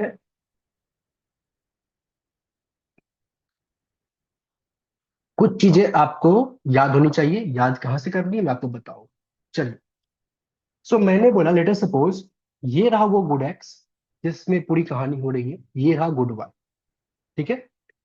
मान लेते हैं इनिशियली इनिशियली जो गुड एक्स का प्राइस था पी ऑफ एक्स है, गुड वाई का प्राइस पी ऑफ वाई है, मनी इनकम एम है। और ये मनी इनकम कैसे आया होगा? एंडोमेंट से, कंज्यूमर के एंडोमेंट को कैलकुलेट करके आया होगा। और इससे एक ए बी बजट लाइन बनेगा। तो मैंने क्या किया, एक ए बी बजट लाइन को ड्रॉ की कुछ इस तरीके से। So this is the A B budget line. Clear है? चलिए, अब इस ए बी बजट लाइन पे कहीं पे भी इक्विलिब्रियम हो सकता है, तो मैंने बोला ये इक्विलिब्रियम पॉइंट है, कहीं भी हो सकता है। मैं बाद में इक्विलिब्रियम पॉइंट लिखूंगा क्योंकि आपको पता है कि क्यों, इसमें मैं बाद में लिखूंगा। बट ए बी पे कहीं पे भी आईसी जो है टेंजेंट करेगा और इक्विलिब्रियम पॉइंट आएगा, ये पता है, बेसिक चीजें आपको। चलिए, अब क्या हुआ, किसी वजह से इकोनॉमी में गुड एक्स का जो प्राइस है वो फॉल कर गया, ये हुआ था। तो गुड एक्स का जब प्राइस फॉल हुआ तो हम लोग बताए क्या करते थे, एक सीडी पीवट बजट लाइन बनाते थे। और इस पे क्या करते थे, हम प्राइस एक्स को चेंज करते थे, प्राइस वाई को हम लोगों ने जैसा नॉर्मली सेम रहा, और मनी इनकम को भी हम एडजस्ट करते थे। कैसे एडजस्ट करते थे, हम मनी इनकम को इस तरीके से एडजस्ट करते थे सो डैट कि कंज्यूमर का जो परचेजिंग पावर है वो बढ़े ना ही घटे, और कंज्यूमर पुराने वाले बंडल को परचेज कर सके। तो हम लोग बोलते थे जो नया बजट लाइन पीवट बनेगा सीडी, वो क्या होगा, पुराने वाले जो बंडल इक्विलिब्रियम पॉइंट होगा उससे पास करता हुआ होगा, कुछ इस तरीके से, कुछ ऐसा। तो अब मैंने लिखा कि ये था, मान लेते इनिशियली इक्विलिब्रियम E1, और इनिशियली मतलब E1, और इनिशियली हम लोग जो कर रहे होंगे वो X1 ले रहे होंगे। और X1 मेरे पास जो है वो इनिशियल इक्विलिब्रियम क्वांटिटी है, इनिशियल इक्विलिब्रियम क्वांटिटी है, ठीक है। अब मैंने बोला कि इकोनॉमी में प्राइस फॉल हुआ, गुड एक्स का प्राइस फॉल हुआ, तो डेफिनेटली सी बात है कि अगर जो स्लोप होता है बजट लाइन का क्या होता है, पी एक्स अपॉन में पी वाई, तो पी एक्स फॉल होगा तो क्या होगा बताओ, स्लोप आपका गिरेगा ना। स्लोप गिरेगा तो डायग्राम रिलेटिवली फ्लैटर, जो डायग्राम आपने बनाया वो क्या है, सीडी। सीडी आपने फ्लैटर बनाया, बट मस्ट पास किया इवन पॉइंट से। क्यों किया? क्योंकि आपने यहाँ पे मनी इनकम जो कंज्यूमर का एडजस्ट किया है, जिसपे परचेजिंग पावर कंज्यूमर का सेम रहे, और परचेजिंग पावर सेम रहे, तो कहने मतलब वो पुराना वाला बंडल को परचेज कर सके, इसी पॉइंट ऑफ व्यू से किया है ना। क्लियर? कहता है कि यहाँ पे जो भी आएगा इक्विलिब्रियम क्वांटिटी, मतलब यहाँ पे जो भी न्यू एक्स आएगा, लेट अस सपोज X2 जो है अब नया वाला इक्विलिब्रियम क्वांटिटी है, वो क्या होगा, मतलब इनके और इनके बीच का जो डिफरेंस होगा वो कौन सा इफेक्ट होगा, वो होगा सब्सटीट्यूशन इफेक्ट। तो सब्सटीट्यूशन इफेक्ट क्या कहता है, इट सीन्स, मैं यहाँ पे लिख रहा हूँ, मतलब हुआ था क्या, प्राइस ऑफ एक्स फॉल हुआ था। सब्सटीट्यूशन रेट क्या कहेगा, सिंस गुड एक्स का प्राइस फॉल हुआ है तो आप क्या करो, गुड एक्स आपके लिए रिलेटिवली चीपर है, तो आप अपने गुड एक्स की क्वांटिटी को बढ़ा दो, यही बोलेगा। तो आपने बोला कि मैं गुड एक्स की क्वांटिटी को बढ़ाकर, लेटर सपोज अब मैं ये लूंगा E2, ठीक है। तो ये आ गया E2। तो यहां से जो मेरे पास X2 आएगा, इतने को हम लोग बोलेंगे नेगेटिव का सब्सटीट्यूशन इफेक्ट। इतनी बात समझ में आ गया? कहता है बिल्कुल सही। अब अब कहता है कि मेरे को ना, ये सब्सटीट्यूशन इफेक्ट तो आ गया, अब मेरे को ऑर्डिनरी इनकम इफेक्ट लेके आना है। तो ऑर्डिनरी इनकम इफेक्ट कैसे लेके आओगे, तो आप ये चेक करोगे कि मैं कंज्यूमर को इनिशियल वाला मनी इनकम देता हूं, मैं कंज्यूमर को इनिशियल वाला मनी इनकम देता हूं, और देखता हूं कि कंज्यूमर क्या करना चाहता है। तो मैंने बोला कि एक और बजट लाइन बनेगा, ठीक है, जो कि ए बी डैश बनेगा, जहां पे गुड एक्स का प्राइस जो फॉल हुआ है नया वाला वो रहेगा, गुड वाई का प्राइस जैसा वो रहेगा, और मनी इनकम को मैं इनिशियल वाला रखूंगा। तो सिंस मनी इनकम इनिशियल वाला है, मनी इनकम इनिशियल वाला है, तो डेफिनेटली सी बात है कि जो नया बजट लाइन है वो ए से स्टार्ट होगा, ठीक है, और बी डैश को जाएगा। क्यों? क्योंकि गुड एक्स का प्राइस फॉल हुआ है, तो मतलब एक्स को आज हम ज्यादा ले सकते हैं, मतलब पूरा का पूरा पैसा अगर वाई पे लगाए तो वाई तो आज भी यही ले पाएंगे, बट पूरा का पूरा पैसा अगर एक्स पे लगाए तो एक्स आज ज्यादा ले सकते हैं। तो ये स्टार्ट तो होगा ए से, बट ए बी डैश मतलब आगे की ओर बढ़ेगा, ठीक है। लेकिन पी एक्स डैश और पी वाई, और यहाँ पे भी पी एक्स डैश और पी वाई, मतलब ए बी डैश और सी डी ये आपस में पैरेलल होंगे। तो आप लोगों को पहले से पता होगा, बट फिर भी मैं थोड़ा ज्यादा यहाँ पे बता रहा हूँ। तो मैंने बोला इसको थोड़ा सा इसको बड़ा कर ले।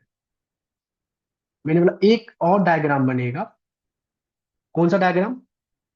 जो ए बी से स्टार्ट होगा, सॉरी ए से स्टार्ट होगा, कुछ ऐसा।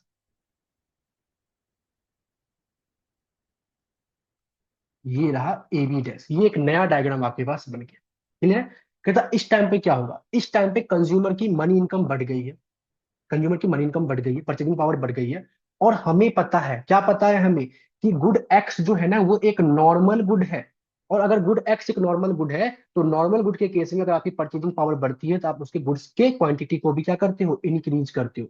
तो आप क्या करोगे, आप गुड एक्स के क्वांटिटी को बढ़ाओगे। और गुड वाई भी अगर आपका नॉर्मल गुड है, तो उसको भी बढ़ाओगे। तो आप क्या करोगे, यहां से लोगे, मतलब इस रेंज में कहीं पे भी इक्विलिब्रियम आएगा। क्यों? क्योंकि अगर आप ये अज्यूम कर रहे हो कि गुड एक्स तो नॉर्मल गिवन ही था, और गुड वाई को भी अज्यूम कर रहे हो नॉर्मल, तो परचेजिंग पावर बढ़ने की वजह से आप दोनों ही नॉर्मल गुड्स के क्वांटिटी को बढ़ाओगे। और वो तभी पॉसिबल है जब इस रेंज में लाई करते हो। इस रेंज में आप जाओगे तो गुड एक्स भी बढ़ेगा, गुड वाई भी बढ़ेगा। तो मैंने बोला इस रेंज में कहीं पे भी आपके पास इक्विलिब्रियम आ गया। लेट अस सपोज वो इक्विलिब्रियम है, दैट इज E3। तो यहां से जो आपके पास आया होगा X3, ठीक है, तो ये जो चेंज होगा ये क्या होगा, ऑर्डिनरी इनकम इफेक्ट।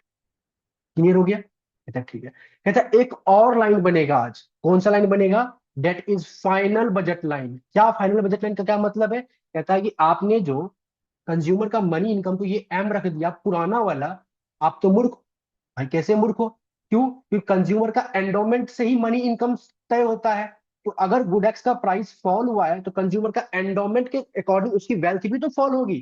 तो जो नया फाइनल बजट लाइन बनेगा, वो कुछ इस तरीके से बनेगा, जहां पे गुडेक्स का प्राइस फॉल पीएक्स डैश होगा, गुडवाई का प्राइस फॉल पीवाई होगा, और मनी इनकम को भी आप एडजस्ट करोगे एम डबल डैश, कुछ इस तरीके से। कहने का मतलब कि अगर मैं ऐसा कहता हूं कि इनिशियली जो कंज्यूमर का मनी इनकम आया होगा, ये एम कैसे आया होगा, कंज्यूमर के पास जो एंडोमेंट होगा एक्स का, उसका प्राइस ऑफ एक्स, प्लस में एंडोमेंट होगा वाई का, उसका प्राइस ऑफ वाई। इसी से तो आप ये मनी इनकम लेके आते हो। तो अगर ये प्राइस ऑफ एक्स फॉल किया है, तो ये ओवरऑल वैल्यू भी फॉल करेगी, तो मनी इनकम भी तो फॉल करेगी, जो भी करते थे। तो एक नया आपके पास बजट लाइन बनेगा, दैट इज RS, जो कि फाइनल बजट लाइन बनेगा। अब ये फाइनल बजट लाइन देखो तय करेगा कि कहाँ बनने वाला है। अच्छा, पहली बात, जो फाइनल बजट लाइन RS है, अगर ध्यान से देखोगे तो जब मैं RS का स्लोप निकालूंगा तो क्या निकलेगा, PX डैश PY। और जब मैं AB डैश को देखूं तो इसका भी स्लोप क्या है, PX डैश PY। और CD का जब स्लोप देखूं तो इसका भी क्या है, PX डैश PY। तो जो नया RS बजट लाइन बनेगा वो डेफिनेटली CD और AB डैश के पैरेलल तो बनेगा। ठीक है, CD और AB डैश के पैरेलल तो बनेगा। अब बात ये आता है कि वो कहाँ बनेगा। वो इस AB डैश से आगे भी बन सकता है, AB डैश और CD के बीच में भी बन सकता है, और CD से पीछे भी बन सकता है। ठीक है। सबसे पहली बात, कहता है कि अगर AB डैश से आप आगे बनाते हो, तो AB डैश से आगे तब बनेगा, मतलब ये सारे लाइन पैरेलल है। अगर ये तीनों लाइन पैरेलल है, तो तीनों लाइन पे क्या डिफरेंस है, प्राइस रेशियो सेम है, डिफरेंस है मनी इनकम का। तो अगर आप AB डैश से आगे बनाते हो, तो इट मीन आप कहते हो कि मनी इनकम बढ़ जाएगी। बट क्या किसी सामान का प्राइस फॉल होने की वजह से कंज्यूमर का ये अमाउंट फॉल होगा, तो मनी इनकम तो फॉल होगी ना। तो सिंस प्राइस जो है कम हुआ है, तो डेफिनेटली सी बात है ये AB डैश के पीछे बनेगा, AB डैश के आगे नहीं बन सकता, क्योंकि प्राइस फॉल होने की वजह से जो कंज्यूमर का एंडोमेंट से जो मनी इनकम आता था, वेल्थ आता था, वो पुराने वाले से आज कम होगा, मतलब M से ये M डबल डैश कम होगा। क्लियर है? अगर यही गलती से पेपर में मान लेते, बोलता प्राइस ऑफ एक्स बढ़ जाए, ध्यान रखिएगा, प्राइस ऑफ एक्स बढ़ जाए, तो मैं RS को कहां बनाऊंगा, इसके आगे बनाऊंगा, AB डैश के आगे बनाऊंगा। लेकिन यहाँ पे बोला कि प्राइस फॉल हुआ है, तो RS AB डैश के पीछे बनेगा। अब AB डैश के पीछे तो बनेगा, अब कहां बनेगा, बीच में भी बन सकता है, नीचे भी बन सकता है। AB CD से ऊपर भी बन सकता है, CD से पीछे भी बन सकता है। तो इसके लिए क्या करें, तो इसके लिए आपके एग्जामिनर ने एक बात बताई है, और आपको भी ध्यान रखना है कि जो आपका सेलर, जो सॉरी जो आपका कंज्यूमर है, वो उस पर्टिकुलर गुड्स का बाद में क्या बनता है, पहले क्या था और बाद में क्या बनता है, वो आपको ध्यान रखना है। बाइंग एंड सेलिंग का कंसेप्ट याद करो। हमने बोला, लेट अस सपोज ये एक एंडोमेंट है, मान लेते हैं ये सॉरी एक बजट, मान लेते हैं एक, मान लेते हैं एबी बजट लाइन है। अगर एबी बजट लाइन पे ये अगर एंडोमेंट है, ये मान लेते हैं एंडोमेंट है, लेट अस सपोज। अच्छा, एक बात और याद है, देखो ये एक एबी बजट लाइन है, और एक फाइनल बजट लाइन है RS। फाइनल बजट लाइन, मतलब मैंने बीच का CD और AB डैश को छोड़ दिया, मैंने बोला ये फाइनल है RS। तो क्या मैं कह सकता हूं, जो एंडोमेंट, जो कंज्यूमर के पास पहले एंडोमेंट होगा, मतलब ये जो है, मैंने बोला कंज्यूमर के पास एंडोमेंट के नाम पे EX 20 है, EY 10 है, तो यहाँ पे भी तो कंज्यूमर के पास एंडोमेंट उतना तो होगा ही ना। प्राइस में चेंज आया है, कंज्यूमर के एंडोमेंट में तो कोई चेंज नहीं आया है, तो क्या मैं कह सकता हूँ कि जो एंडोमेंट वाला नंबर था वो दोनों ही बजट लाइन पे लाई कर रहा होगा, तो जहां पे इनिशियल और फाइनल वाला बजट लाइन आपस में इंटरसेक्ट कर रहा है वो एंडोमेंट आएगा। क्लियर है? कहता है कि आपको अगर कंज्यूमर, मान लेते ये गुड एक्स था और ये गुड वाई था, अगर आपको कंज्यूमर को गुड एक्स का सेलर बताना है, पहले भी सेलर है बाद में भी सेलर है, मान लेते पहले सेलर बताना है, तो क्या बताओ, वो जो कंज्यूमर का इक्विलिब्रियम क्वांटिटी आएगा गुड एक्स के कॉरस्पॉन्ड में, वो एंडोमेंट से पीछे आएगा या आगे आएगा? अगर आप ऐसा कहते हो कि इससे आगे आता है, मान लेते ब्लैक वाला पहले वाला, मान लेते ये था इक्विलिब्रियम E1, तो कंज्यूमर के पास गुड एक्स था इतना, कंज्यूमर को गुड एक्स X1 चाहिए था इक्विलिब्रियम पे, तो कंज्यूमर इतना क्या करेगा, बाय करेगा ना, तो गुड एक्स का कंज्यूमर बायर बन जाएगा। लेकिन आपको क्वेश्चन में बोल दिया कि कंज्यूमर क्या है, सेलर है गुड एक्स का, तो अगर कंज्यूमर सेल गुड एक्स का सेलर है, तो डेफिनेटली सी बात है कि इनिशियली इक्विलिब्रियम जो आया होगा कंज्यूमर का, वो डेफिनेटली इस एंडोमेंट से पीछे कहीं लाई कर रहा होगा E1। तो आप कहते होगे कि कंज्यूमर को एक्स चाहिए इतना अपने पर्सनल यूज के लिए, और कंज्यूमर के पास इतना एक्स था एज एंडोमेंट, तो बचा हुआ जो है कंज्यूमर इतना क्या करेगा, बेचेगा। ये इनिशियली, ठीक है। कहता है कि बाद में भी कंज्यूमर सेलर ही है, तो क्या मैं कह सकता हूँ बाद में भी अगर कंज्यूमर सेलर ही है, तो इट मीन्स बाद में अगर कंज्यूमर सेलर है, इट मीन्स जो बाद में फाइनल आएगा इक्विलिब्रियम पॉइंट लास्ट वाला, वो भी इस एंडोमेंट के पीछे ही होना चाहिए, इससे पीछे ही होना चाहिए, तभी तो बोलोगे कि बाद में कंज्यूमर अब इतना लेगा, इतनी इसकी इक्विलिब्रियम क्वांटिटी है, और बचा हुआ वो सेल करेगा। अगर गलती से इसके आगे कहीं पे ले आते हो, तो फिर आप सेलर नहीं बनोगे ना, बायर बनोगे। तो मैं ध्यान से बताता हूँ, अगर कंज्यूमर बाद में बायर बनता है, तो जो नया RS लाइन है, जो RS वाला जो फाइनल लाइन है, वो इस AB से प्राइस फॉल, वाचन हो, प्राइस फॉल है तो AB से पीछे बनेगा। क्लियर हो गया? सिंस कंज्यूमर अगर बायर रहता बाद में, तो इस CD से आगे, मतलब इस बीच में बनता। अगर कंज्यूमर सेलर है तो वो इसके पीछे बनेगा। इसके पीछे बनने का मेन रीजन ये है क्योंकि जब आप RS वाले लाइन को बनाओगे जो कि पैरेलल होगा किससे, AB-CD वगैरह से, कुछ ऐसा, आई होप आप ये पैरेलल हो, और ठीक है आप पैरेलल दिख रहा होगा कुछ ऐसा। और मैंने आपको बोला है कि लेट सपोज अगर ये RS लाइन है, this is your RS line, तो याद करो ये AB इनिशियल वाला बजट लाइन था, RS फाइनल वाला बजट लाइन था, इन दोनों के इंटरसेक्शन पे डेफिनेटली कौन लाई कर रहा होगा, एंडोमेंट लाई कर रहा होगा, कुछ इस तरीके से।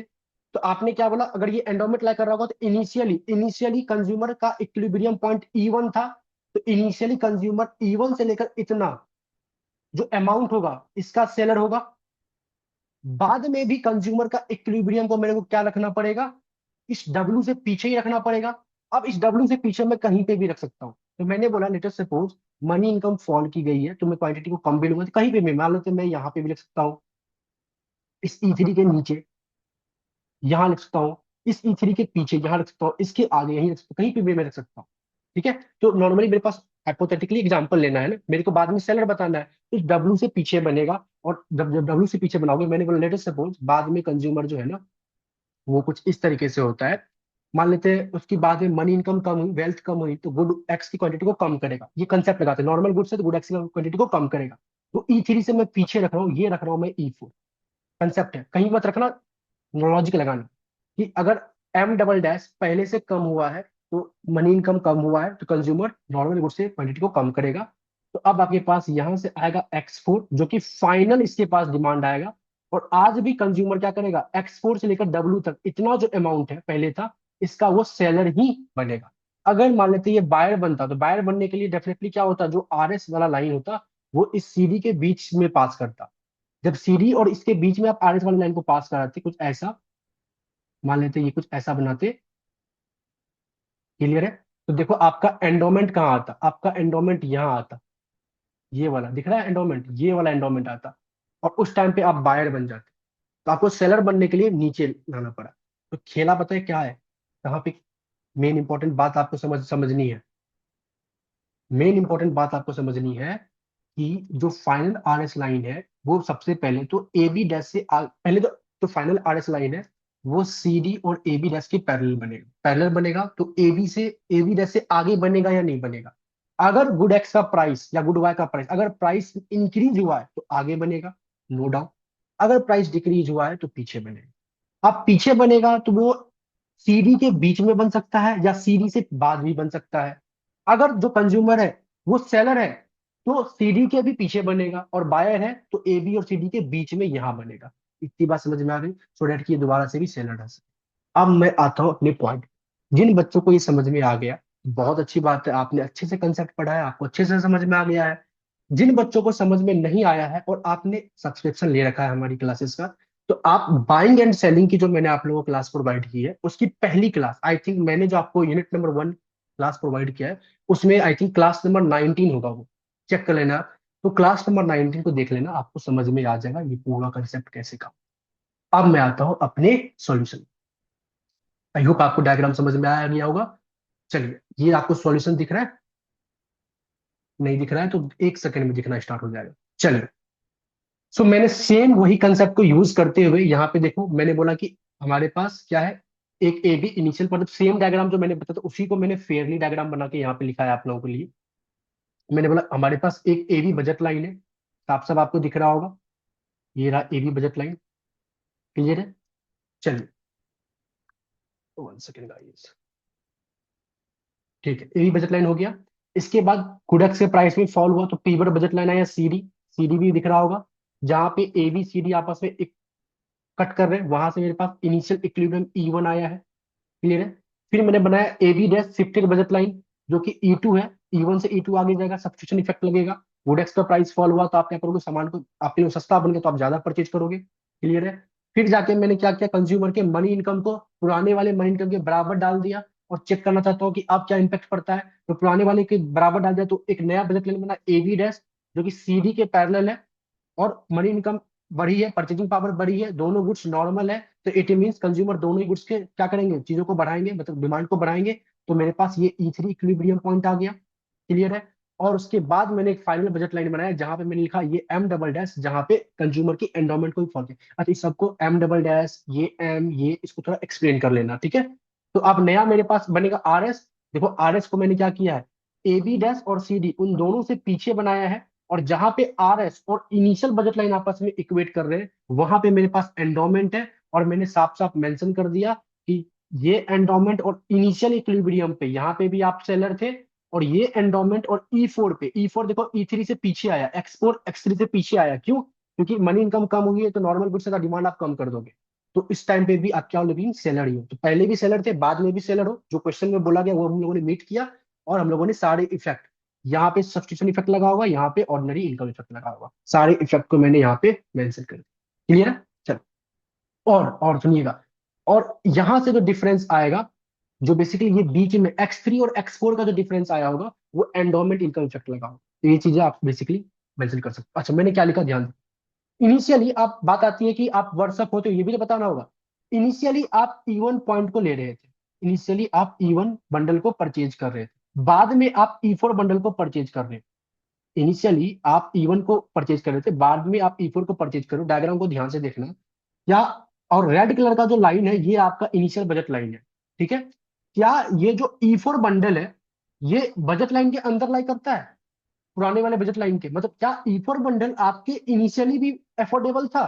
यस, अफोर्डेबल था, बट आपने E1 लिया था। और क्या E1 बंडल आज आपको अफोर्डेबल है जब नया वाला बजट लाइन बना? तो नहीं अफोर्डेबल है। तो इनिशियली आपको E4 वाले पॉइंट को आप ले सकते थे, बट आपने नहीं लिया, आपने E1 चूज किया। इट मीन्स E1 पे आपको ज्यादा मिल रहा होगा प्रेफरेंस, ज्यादा इक्विटी मिल रही होगी। और आज आप E1 अफोर्ड ही नहीं कर सकते तो आपको ना चाहते हुए E4 लेना पड़ा, तो आप क्या हो गए, वर्स ऑफ हो गए। तो initially we can afford E4 bundle but we choose E1, it means E1 is more preferable than E4, therefore no consumer is worse off। यहाँ पे भी डिविडेंड प्रेफरेंस थ्योरी लग गई, आप देखोगे by using dividend preference. Clear है? तो this is the diagram, बहुत अच्छा डायग्राम था। मतलब इससे ना एग्जामिनर आपका कंसेप्ट देखना चाहता है कि कितना अच्छा, आप चाहो ना पेपर में अच्छे तरीके से पेंसिल से बनाओगे तो हर जगह एक आईसी, 4 आईसी ड्रॉ कर देना, जहां जहां मैंने आईसी नहीं किया आईसी ड्रॉ कर देना, बेट और अच्छा दिखेगा वो। ठीक है? चलिए, क्वेश्चन नंबर 2 का सी पार्ट था। बहुत अच्छा क्वेश्चन था, 4 नंबर में आया था, बट इसलिए 4 नंबर में आया था क्योंकि उसको पता है क्वेश्चन सिंपल है, अगर आपको कंसेप्ट आता है तो। और कंसेप्ट नहीं आता तो आप कितना भी मतलब नाक लगन लोगे, आपसे क्वेश्चन वो नहीं बनने। आते हैं डी पार्ट। डी पार्ट में क्या बोला कि अ रिस्क लविंग एजेंट है, हैज 17 एज हर इनकम, उसके पास 17 रुपए का इनकम है, एंड इज कंटेम्पलेटिंग और गैम्बल, ओके गैम्बल खेल रहा है बेसिकली, गिव्स हर 25, उसको 25 मिलेगा, उसकी प्रोबेबिलिटी 0.5 है, या तो 9 मिलेगा, उसकी प्रोबेबिलिटी 0.5 है। मान लेते हैं मेरे पास एक 17 रुपए है, अब मैं उससे ना एक गैम्बल खेल रहा हूँ, और 17 रुपए का 25 बन जाएगा, इसकी प्रोबेबिलिटी 0.5 है, और 9 रुपए 9 भी हो सकता है, इसकी प्रोबेबिलिटी 0.5 है। ठीक है। आगे बोला let her utility function is this, उसकी यूटिलिटी फंक्शन गिवन है यू बराबर सी स्क्वायर, तो साफ साफ दिखने से लग रहा है ये रिक्स लवर है। ठीक है। Where c represent her income, okay, what must be, अच्छा सी रिप्रेजेंट हर इनकम, अच्छा मैंने कंजम्पशन करके सॉल्व किया, बट आप इनकम भी समझ सकते हो। ठीक है। So what must be the relationship between the expected utility of the Gamble and the utility from the expected value, मतलब एक्सपेक्टेड यूटिलिटी और utility of expected, expected utility of Gamble और यूटिलिटी ऑफ एक्सपेक्टेड गैम्बल, इनके बीच में क्या relationship होगा इस particular preference वाले agent का, और उसको आप कैलकुलेट करो और डायग्राम भी ड्रॉ करो। एक तरीके से आपको क्या करना है, रिस्क लेवर के लिए बताना है कि एक्सपेक्टेड यूटिलिटी और यूटिलिटी ऑफ एक्सपेक्टेड, यानी एक्सपेक्टेड इनकम और यूटिलिटी ऑफ एक्सपेक्टेड इनकम में क्या क्या होता है। पता है ना आप लोगों को, आया था। चलिए, कंज्यूमर की प्रीफरेंस यू बराबर सी स्क्वायर है, गैम्बल कुछ इस तरीके से C1 C2, मतलब उसको 9 मिल सकता है, उसको 25 मिल सकता है, 9 मिलेगा इसकी प्रोबेबिलिटी 0.5, 25 मिलेगा इसकी प्रोबेबिलिटी 0.5। अच्छा, जब 25 मिलेगा तो इसकी यूटिलिटी क्या होगी, इसमें पुट करेंगे तो 25 का स्क्वायर, और 9 मिलेगा तो पुट करेंगे तो 9 का स्क्वायर। ठीक है। सबसे पहले निकालते हैं एक्सपेक्टेड कंजम्पशन। अच्छा, ये इनकम में तो आप यहाँ इनकम कर देना, सी को उन्होंने इनकम माना, मैं बट सी को कंजम्पशन मैंने उस टाइम पे और रीड कर लिया था जब लिख रहा था, तो इसको आप इनकम कर लेना। ठीक है। चलिए, तो एक्सपेक्टेड कंजम्पशन, मैं कंजम्पशन को लेकर चल रहा हूँ, एक्सपेक्टेड कंजम्पशन क्या होगा बताओ। 25 इंटू में 0.5, 9 इंटू में 0.5, इन दोनों को मैं सॉल्व करूंगा तो मेरे पास एक्सपेक्टेड कंजम्पशन आ जाएगा। जिन्होंने रिस्क एंड अनसर्टेनिटी की क्लास देखी है, सेकंड वाली क्लास, आपको आराम से ये समझ में आ गया। एक्सपेक्टेड यूटिलिटी कंजम्पशन, अब एक्सपेक्टेड यूटिलिटी कंजम्पशन, तो जब आप 25 जीतोगे तो यूटिलिटी आपको ये मिलेगी, और इस यूटिलिटी मिलने की प्रोबेबिलिटी ये है, तो इन दोनों का मल्टीप्लीकेशन प्लस 9 जीतोगे तो यूटिलिटी ये मिलेगी, और इसके मिलने की चांसेस ये है। तो ये हमारे पास क्या आया, एक्सपेक्टेड यूटिलिटी कंजम्पशन। अब हमें एक्सपेक्टेड यूटिलिटी कंजम्पशन और यूटिलिटी ऑफ एक्सपेक्टेड कंजम्पशन में ही बताना है रिलेशनशिप। और यूटिलिटी ऑफ एक्सपेक्टेड कंजम्पशन क्या होगा, तो एक्सपेक्टेड कंजम्पशन ये था, इसका मैं यूटिलिटी निकाल रहा हूँ, एक्सपेक्टेड कंजम्पशन आपके पास 17 आया था, इसका जब मैं यूटिलिटी निकालूंगा, इस 17 को पुट करूंगा यूटिलिटी फंक्शन में, तो मेरे पास क्या आ जाएगा, यूटिलिटी ऑफ एक्सपेक्टेड कंजम्पशन। साफ साफ मेरे को क्या दिख रहा है, यूटिलिटी ऑफ एक्सपेक्टेड कंजम्पशन जो है वो एक्सपेक्टेड यूटिलिटी कंजम्पशन से कम है, जो कि रिस्क लेवर के केस में होता भी है, एंड यही रिलेशनशिप है। इसी को डायग्राम पे ड्रॉ किया गया। आपको सभी को पता है जो रिस्क लेवर होते हैं उसके कॉन्वेक्स नेचर के डायग्राम बनते हैं, आप सब पता है। ये था C1, C1 पे उसको यूनिटी जो मिलेगा, C2 25 पे जो मिलेगा वो मिल चुका है। अब इन दोनों का एवरेज को ये लोग एक्सपेक्टेशन कहते हैं, वो 17 आया है, और इनसे जो मेरे पास ये आएगा, ये हमारे पास क्या आ गया, यूटिलिटी ऑफ एक्सपेक्टेड कंजम्पशन, और ये जो मेरे पास आया ये क्या है, एक्सपेक्टेड यूटिलिटी कंजम्पशन। साफ साफ दिख रहा है एक्सपेक्टेड यूटिलिटी कंजम्पशन बड़ा है यूटिलिटी ऑफ एक्सपेक्टेड कंजम्पशन से, तो कंज्यूमर क्या है, रिस्क लवर है। क्लियर है। क्लियर किसको है, जिन्होंने क्लासेस एंड कंसेप्ट जिसको पता है।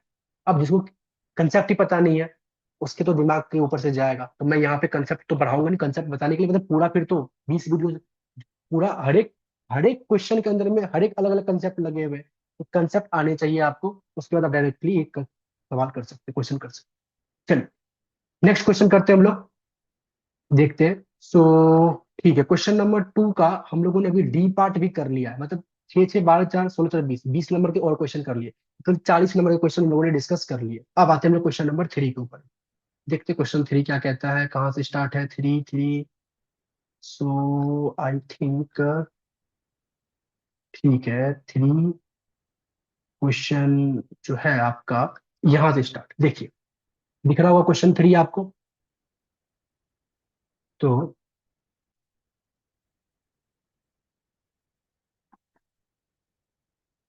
पढ़ते हैं, देखिए।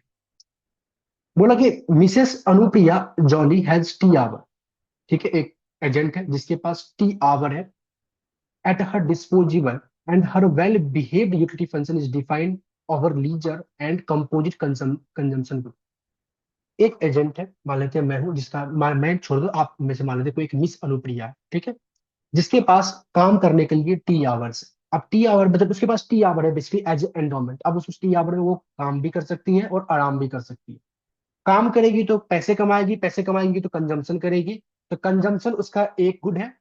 साथ साथ में आराम करेगी तो लीजर, उससे भी उसको यूटिलिटी मिलेगा। तो उसकी जो यूटिलिटी फंक्शन है ना, वो डिफाइन किया गया है दो डिफरेंट प्रोडक्ट्स। एक तो लीजर से, जितना आराम करेगी उससे जो उसको यूटिलिटी मिल रहा है, और एक कंजम्पशन गुड्स से। क्लियर है? चलिए, तो ये पेज नंबर 8 था। पेज नंबर 9 में आगे बोला गया। तो बोला लीजर को इन्होंने आर से रिप्रेजेंट किया है, कंजम्पशन कंपोजिट कंजम्पशन गुड्स को इन्होंने सी से रिप्रेजेंट कर दिया है। बोला assuming that the ways rate is W, जो वेज रेट है डब्ल्यू से काम करेंगे तो जो वेज मिलेगा वो डब्ल्यू है। And her only source of income is her work, और जो सोर्स ऑफ इनकम है वो वर्क का है, जितना काम करेंगे उस हिसाब से वेज रेट मिलेगा, वही मेरा इनकम है। Further, let the price of composite consumption good be one. इन्होंने फिर से न्यूमराइटर ले लिया, बेसिकली कंपोजिट गुड का जो प्राइस है वो वन मान लिया, ठीक है।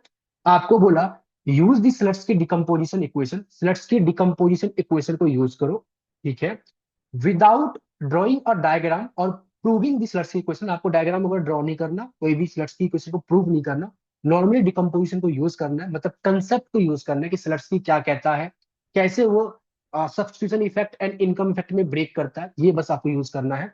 आप आंसर करो A1 एंड A2 पार्ट का। A1 में बोला गया कि अगर labour supply schedule upward is the labour supply schedule upward sloping if leisure is an inferior goods. कहता है अगर जो यूटिलिटी फंक्शन आपने लिखा है, जो आपने बताया कि जो इस अनुप्रिया का यूटिलिटी फंक्शन है वो एक तो लीजर और एक कंपोजिट गुड पे डिपेंड करता है। अगर लीजर जो आर है ये एक इंफीरियर गुड होता है, ये इंफीरियर गुड होता है, तो जो लेबर सप्लाई होगा, लेबर सप्लाई आपका क्या होगा, अपवार्ड स्लोपिंग होगा। क्या ये सही है? ये आपको बताना। क्लियर है? आगे बढ़े सॉल्यूशन पे। क्वेश्चन समझ में आ गया कि अगर जो आपका लीजर, आपके दो गुड्स में से एक था लीजर, लीजर अगर इंफीरियर गुड्स होता है, इंफीरियर गुड्स में क्या होता है, याद करो, इंफीरियर गुड्स में हम लोग क्या बोलते हैं, मन इनकम बढ़ेगी तो उस सामान के कंजम्पशन को कम कर देगी। क्लियर है? और substitution effect respective of goods का नेचर, अगर सस्ता होगा तो ज्यादा लेंगे और महंगा होगा तो कम लेंगे। इतनी बात क्लियर है? चलिए, चलिए अब क्लियर हो गया तो आगे बढ़ते हैं। कहता है कि अगर मान लेते हैं लीजर इंफीरियर गुड्स है तो लेबर सप्लाई आपका अपवर्ड होगा। लेबर सप्लाई अपवर्ड स्लोपिंग का बेसिकली मतलब क्या है कि अगर इंफीरियर लीजर इंफीरियर गुड्स है तो क्या है, आप वेज के बढ़ने पे लेबर को भी ज्यादा बढ़ाओगे, तभी तो लेबर सप्लाई अपवर्ड होगा। लेबर सप्लाई अपवर्ड मतलब direct relationship between wage and work, और inverse relationship between wage and leisure. जितना वेज बढ़ेगा उतना आराम कम करेंगे तो ज्यादा काम होगा तो लेबर सप्लाई बढ़ेगा। क्लियर है? देखते हैं ध्यान से, आते हैं सॉल्यूशन पे। बहुत ध्यान से समझना, देखो क्या मैंने लिखा है। मैंने बोला गिवन इंफॉर्मेशन, आपके पास टोटल टी आवर टाइम है, आर लीजर को रिप्रेजेंट करता है, कंजम्पशन को सी रिप्रेजेंट करता है, वेज रेट आपका डब्ल्यू है। मुझे पहले से पता है कि अगर आपका लीजर आर है, जो लीजर आर है वो इंफीरियर है, तो डेफिनेटली सी बात है कि मैं आराम कम करूंगा, और आराम कम करूंगा तो काम ज्यादा करूंगा, तो डायग्राम जो लेबर सप्लाई बढ़ेगी मतलब अपवर्ड स्लोपिंग होगी। तो मैंने लिखा यहाँ पे पहले, yes, if leisure R is inferior both the substitution and income effect of a wage rises. Substitution effect और इनकम इफेक्ट दोनों ही वेज को बढ़ाएगा। मैक लीजर फॉल, और वो लीजर को फॉल करेगा, आराम को कम करेगा, काम को बढ़ाएगा, लेबर सप्लाई बढ़ाएगा, hence and upward sloping labour supply. इसी चीज को आपको स्लट्स के डिकम्पोजिशन इक्वेशन के हेल्प से थोड़ा रिप्रेजेंट करना है। देखते हैं, मैंने लिखा यहाँ पे लिखा स्लट्स के डिकम्पोजिशन। मैंने बोला the overall change in the demand for the leisure, जो लीजर के डिमांड में चेंज आएगा due to change in wage rate, उसको हम लोग डी आर बाई डी डब्ल्यू से रिप्रेजेंट करेंगे, क्योंकि लीजर और वेज रेट के कॉरस्पॉन्ड में ही काम करना है हमें। तो इसको मिलेगा डी आर और वेज रेट।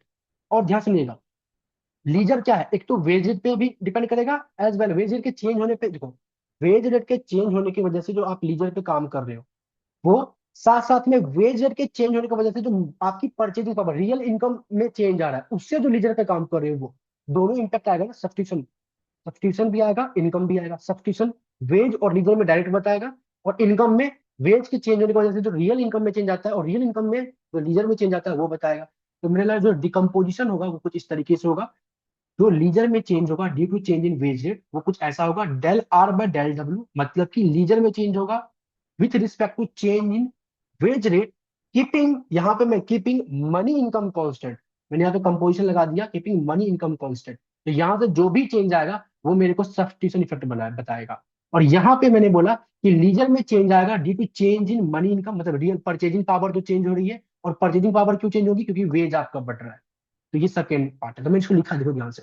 मैंने बोला वेयर द फर्स्ट टर्म, ये जो पहला टर्म है, is this substitution effect.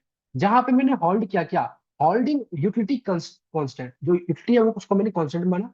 And जो सेकेंड टर्म है in the income effect, change in the leisure from the change in real income और परचेजिंग। तो पहला सब्स्टिट्यूशन है, दूसरा ये लिखने के बाद अब सब्स्टिट्यूशन क्या करता है और इनकम क्या करता है, जो बेसिक आपको पता है वो बेसिक आप चिपका दो यहाँ पे। देखो क्या चिपकाया मैंने, मैंने बोला सब्स्टिट्यूशन इफेक्ट। कहता है अगर लीजर, अगर मान लेते वेज रेट बढ़ता है तो लीजर बिकम सब्स्टिट्यूशन इफेक्ट, मतलब सब्स्टिट्यूशन इफेक्ट क्या कहेगा, ये क्या कहेगा, leisure become relatively more expensive when wage rises. अगर वेज रेट बढ़ेगा तो आराम करना ज्यादा महंगा होगा, आराम करना ज्यादा महंगा होगा तो आप क्या करोगे, उसको कम कर दोगे ना। तो the compensated effect always reduce leisure, ये लीजर को कम कर देगा, तो मतलब del R by del W ये नेगेटिव आएगा। क्लियर, बहुत सिंपल है। इनकम इफेक्ट क्या कहता है, इनकम इफेक्ट ध्यान सुनिए, कहता है higher wage increased income. Means wage rate बढ़ा है तो आपकी जो है, आप कम काम कर भी आज ज्यादा कमा सकते हो, तो आपकी परचेजिंग पावर बढ़ेगी। For a given hour of work, पहले 10 घंटे में मान लेते 100 रुपए कमाते थे, तो वेज बढ़ने के बाद 10 घंटे में आप 150 कमाओगे, अगर वेज बढ़ गया है तो 10 से 15 हो गया है तो ऐसे कर, ठीक है। So higher wage increases the income for a given work, for a given hours of work, and the sign of dr by dm depends on whether the leisure is normal or inferior। जो sign होगा D R और DM का, मतलब leisure और money income का, money income के चलिए purchasing power के बढ़ने की वजह से आपका लीजर में आप क्या करोगे, बढ़ाओगे या कम करोगे, वो डिपेंड करता है कि आपके पास लीजर कौन सा गुड है, नॉर्मल है या इन्फीरियर है। कहता है इफ लीजर इज इन्फीरियर, अगर वो इन्फीरियर गुड्स है, तो इन्फीरियर गुड्स कहता है कि अगर आपकी परचेजिंग पावर बढ़ती है, मनी इनकम बढ़ती है, तो इन्फीरियर गुड्स की डिमांड को आप कम कर दो, तो आप इसको कम कर दोगे।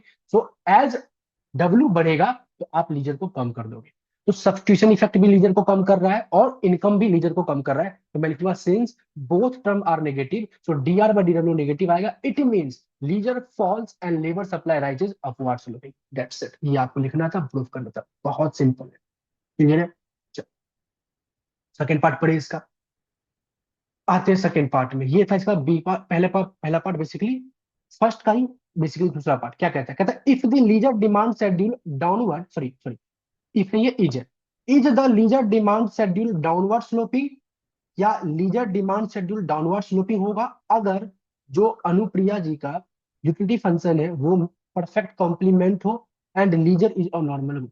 अगर लीजर नॉर्मल गुड्स है और अनुप्रिया जी का जो यूटिलिटी फंक्शन है लीजर और कंजम्पशन के करस्पॉन्ड में वो परफेक्ट कॉम्प्लीमेंट दे देता है, तो इस टाइम पे बताओ क्या लीजर की जो डिमांड शेड्यूल होगी वो डाउनवर्ड स्लोपिंग होगी। मतलब लीजर की डिमांड शेड्यूल डाउनवर्ड स्लोपिंग का बेसिकली मतलब क्या है, वेज और लीजर में एक तरीके से इनवर्सशिप रहना।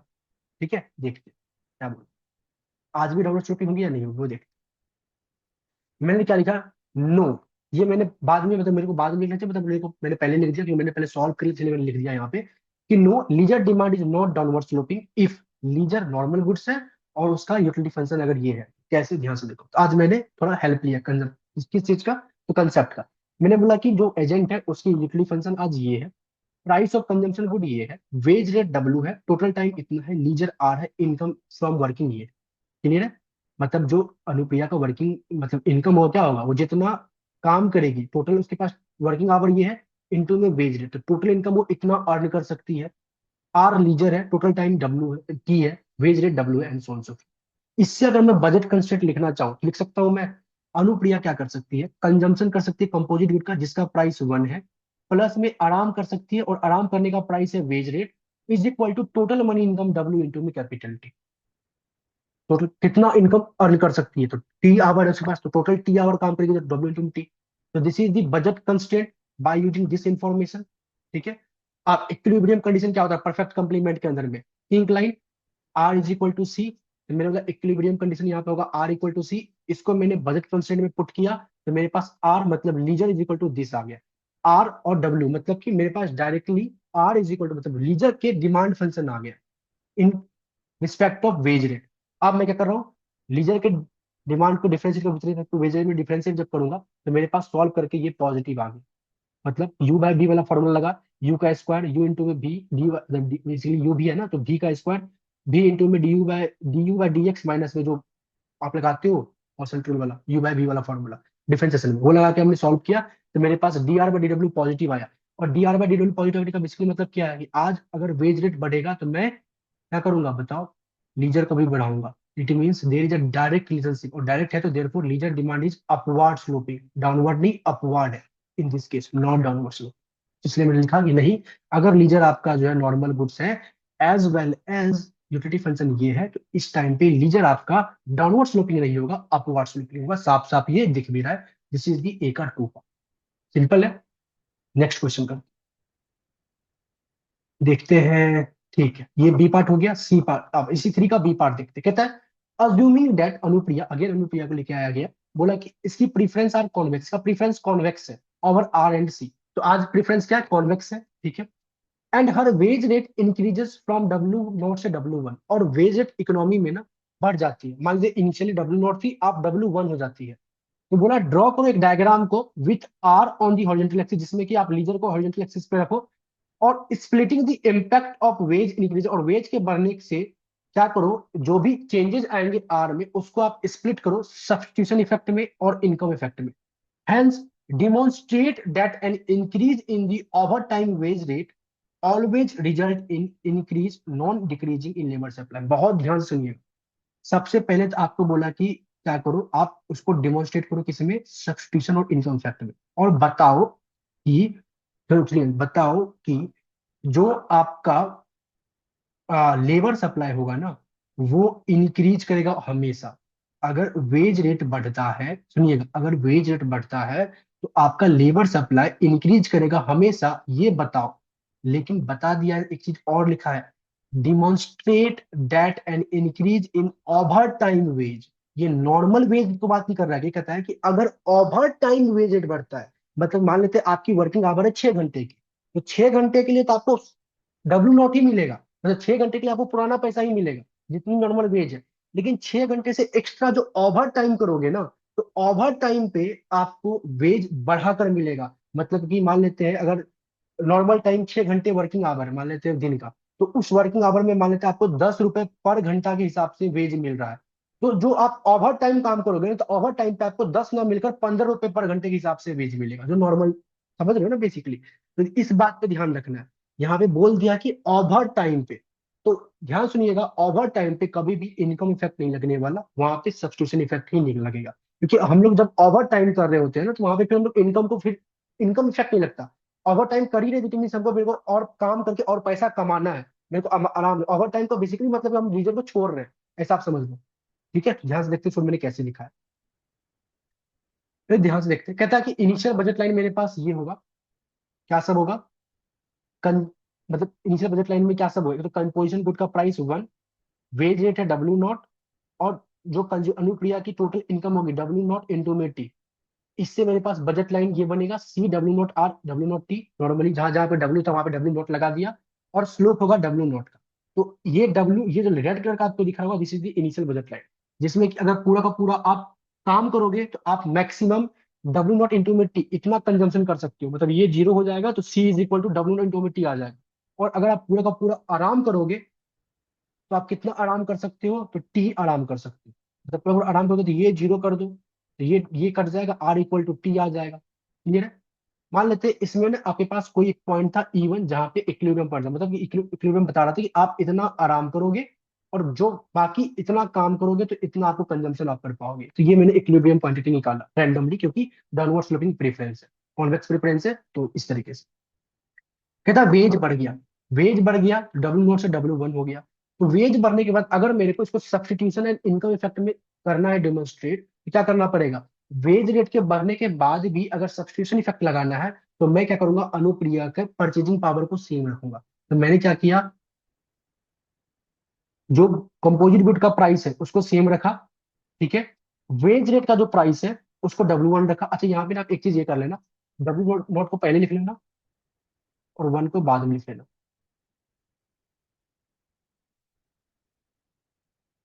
1 सेकेंड गाइड।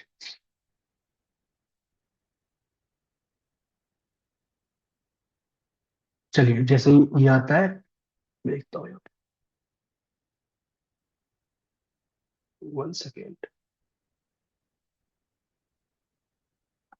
ओके, ठीक है, पहले इसको कर लेते हैं, उसके बाद आगे बढ़ते हैं। इसको मैं जो चेंज करना होगा मैं चेंज करके आपको पीडीएफ दे दूंगा, या फिर मैं कर दी दूँ।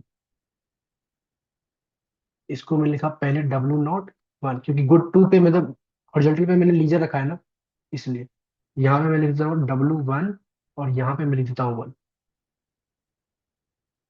बात एक ही है, ठीक है। चलिए, सो अब आते हैं हम लोग कहानी पे, कहाँ पे थे ये। तो कहता है डब्ल्यू, मैंने क्या किया कि एडजस्ट किया किसके, इनकम को, अनुप्रिया का, सो डेट कि यहाँ से जो भी इक्विलिब्रियम आएगा तो वो सब्स्टिट्यूशन इफेक्ट बताएगा। तो कहता है क्या कि सिंस वेज बढ़ा है तो leisure become relatively more expensive, so substitution effect always आपके लीजर को कम कर देगा। आपने क्या किया, जैसे ही वेज बढ़ा और सिंस आपने उसके परचेजिंग पावर को क्या रखा है, सेम रखा, तो जो नया बजट लाइन बनेगा, लेटर सपोज सी डी, वो क्या मस्ट पासिस थ्रू पुराना वाला इक्विलिब्रियम पॉइंट E1 से पास कर रहा है, और नया इक्विलिब्रियम पॉइंट सी डी पे E1 से पीछे आएगा, क्योंकि मेरे को लीजर को कम करना है। क्योंकि सब्स्टिट्यूशन इफेक्ट हमेशा कहेगा लीजर आज आपके लिए महंगा हो गया, आप लीजर को कम कर दो, काम बढ़ा दो। क्लियर है? कहता है ठीक है। अब कहता है इनकम इफेक्ट क्या कहेगा, तो इनकम इफेक्ट के लिए हम लोग क्या करते हैं, अब जो अनुप्रिया की इनकम बढ़ी है वो उसको वापस कर देते हैं, जो हमने यहाँ एडजस्ट किया था वो उसको वापस कर देते हैं।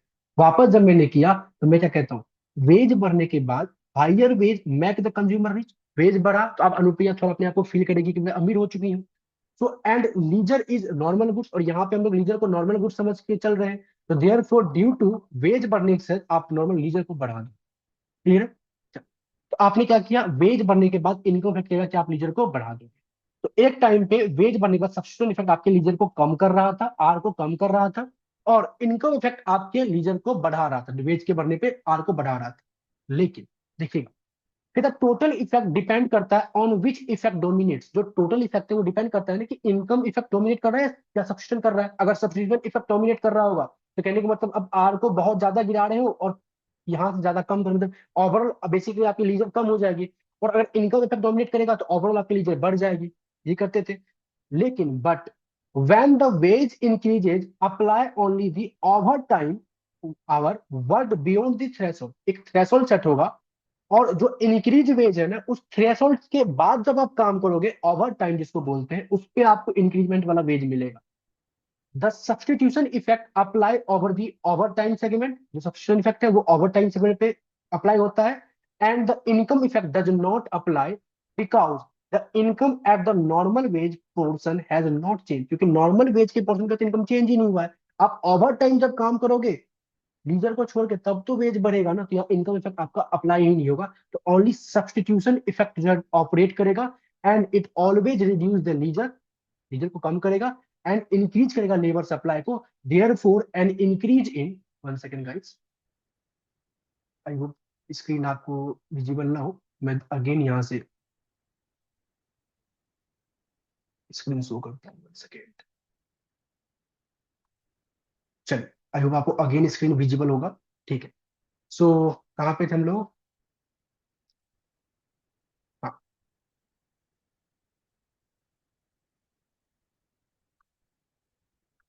Okay. So therefore, an increase in is the overtime wage always increase the labor supply, जो आपसे पूछा गया था वो आपने यहाँ पे बेसिकली उनको बताया। समझ में आ गया? आई होप सिंपल था।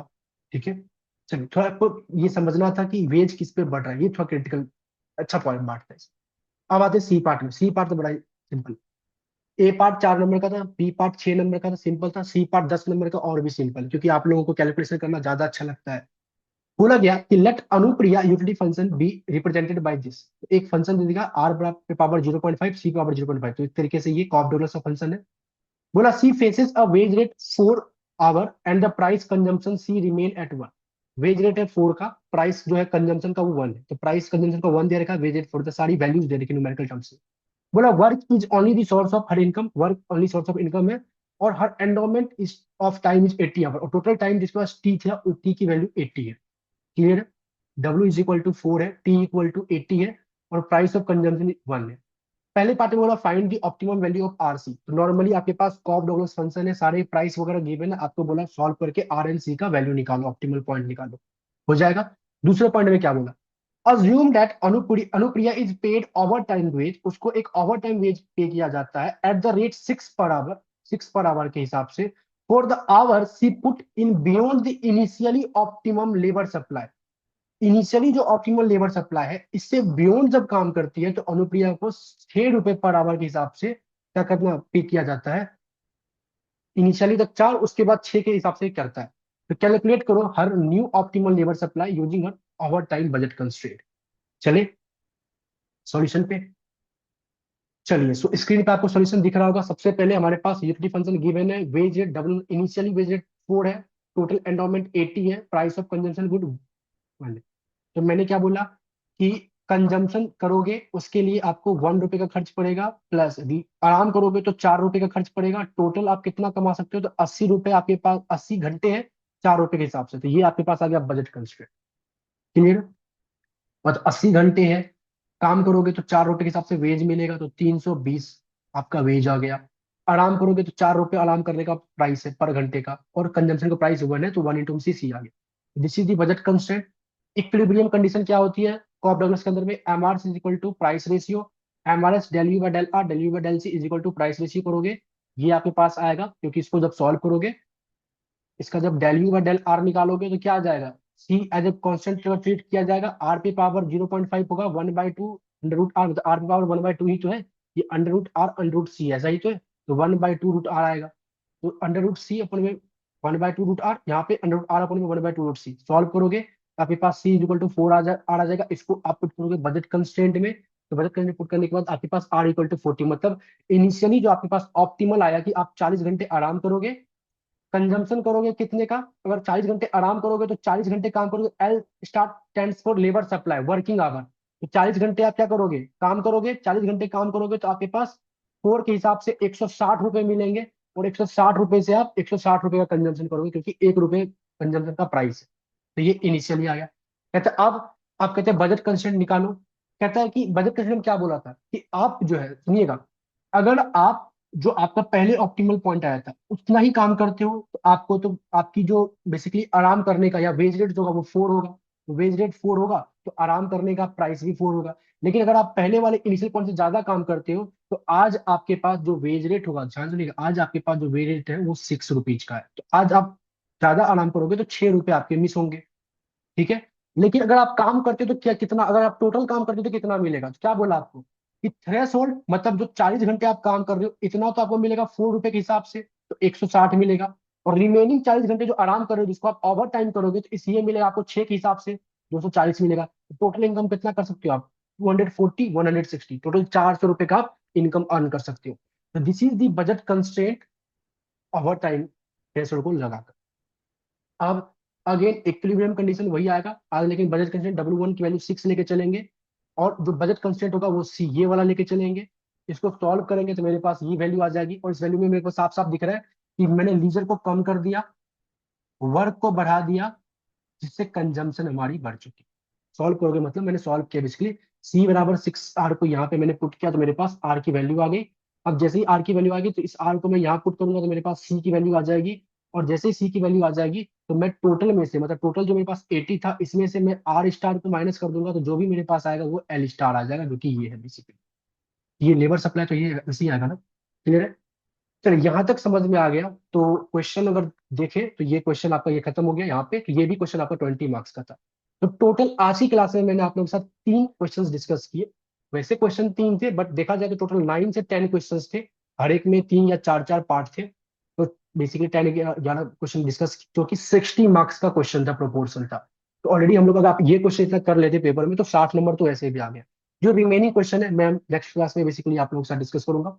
अभी के लिए अगर आपको क्वेश्चन 1 2 3 में कहीं पे भी कोई डाउट आता है, या किसी क्वेश्चन में लगता है कि मैंने कोई कैलकुलेशन मिस्टेक किया है, तो प्लीज आप मेरे को इन्फॉर्म कीजिएगा। और अगर आपको कोई बेटर वे लगता है कि नहीं इसको मैं कुछ और अच्छे तरीके से सॉल्व कर सकता हूँ, तो वो भी आप मेरे साथ डिस्कस कर सकते हैं। अभी के लिए फिलहाल के लिए thank you so much, and bye bye everyone.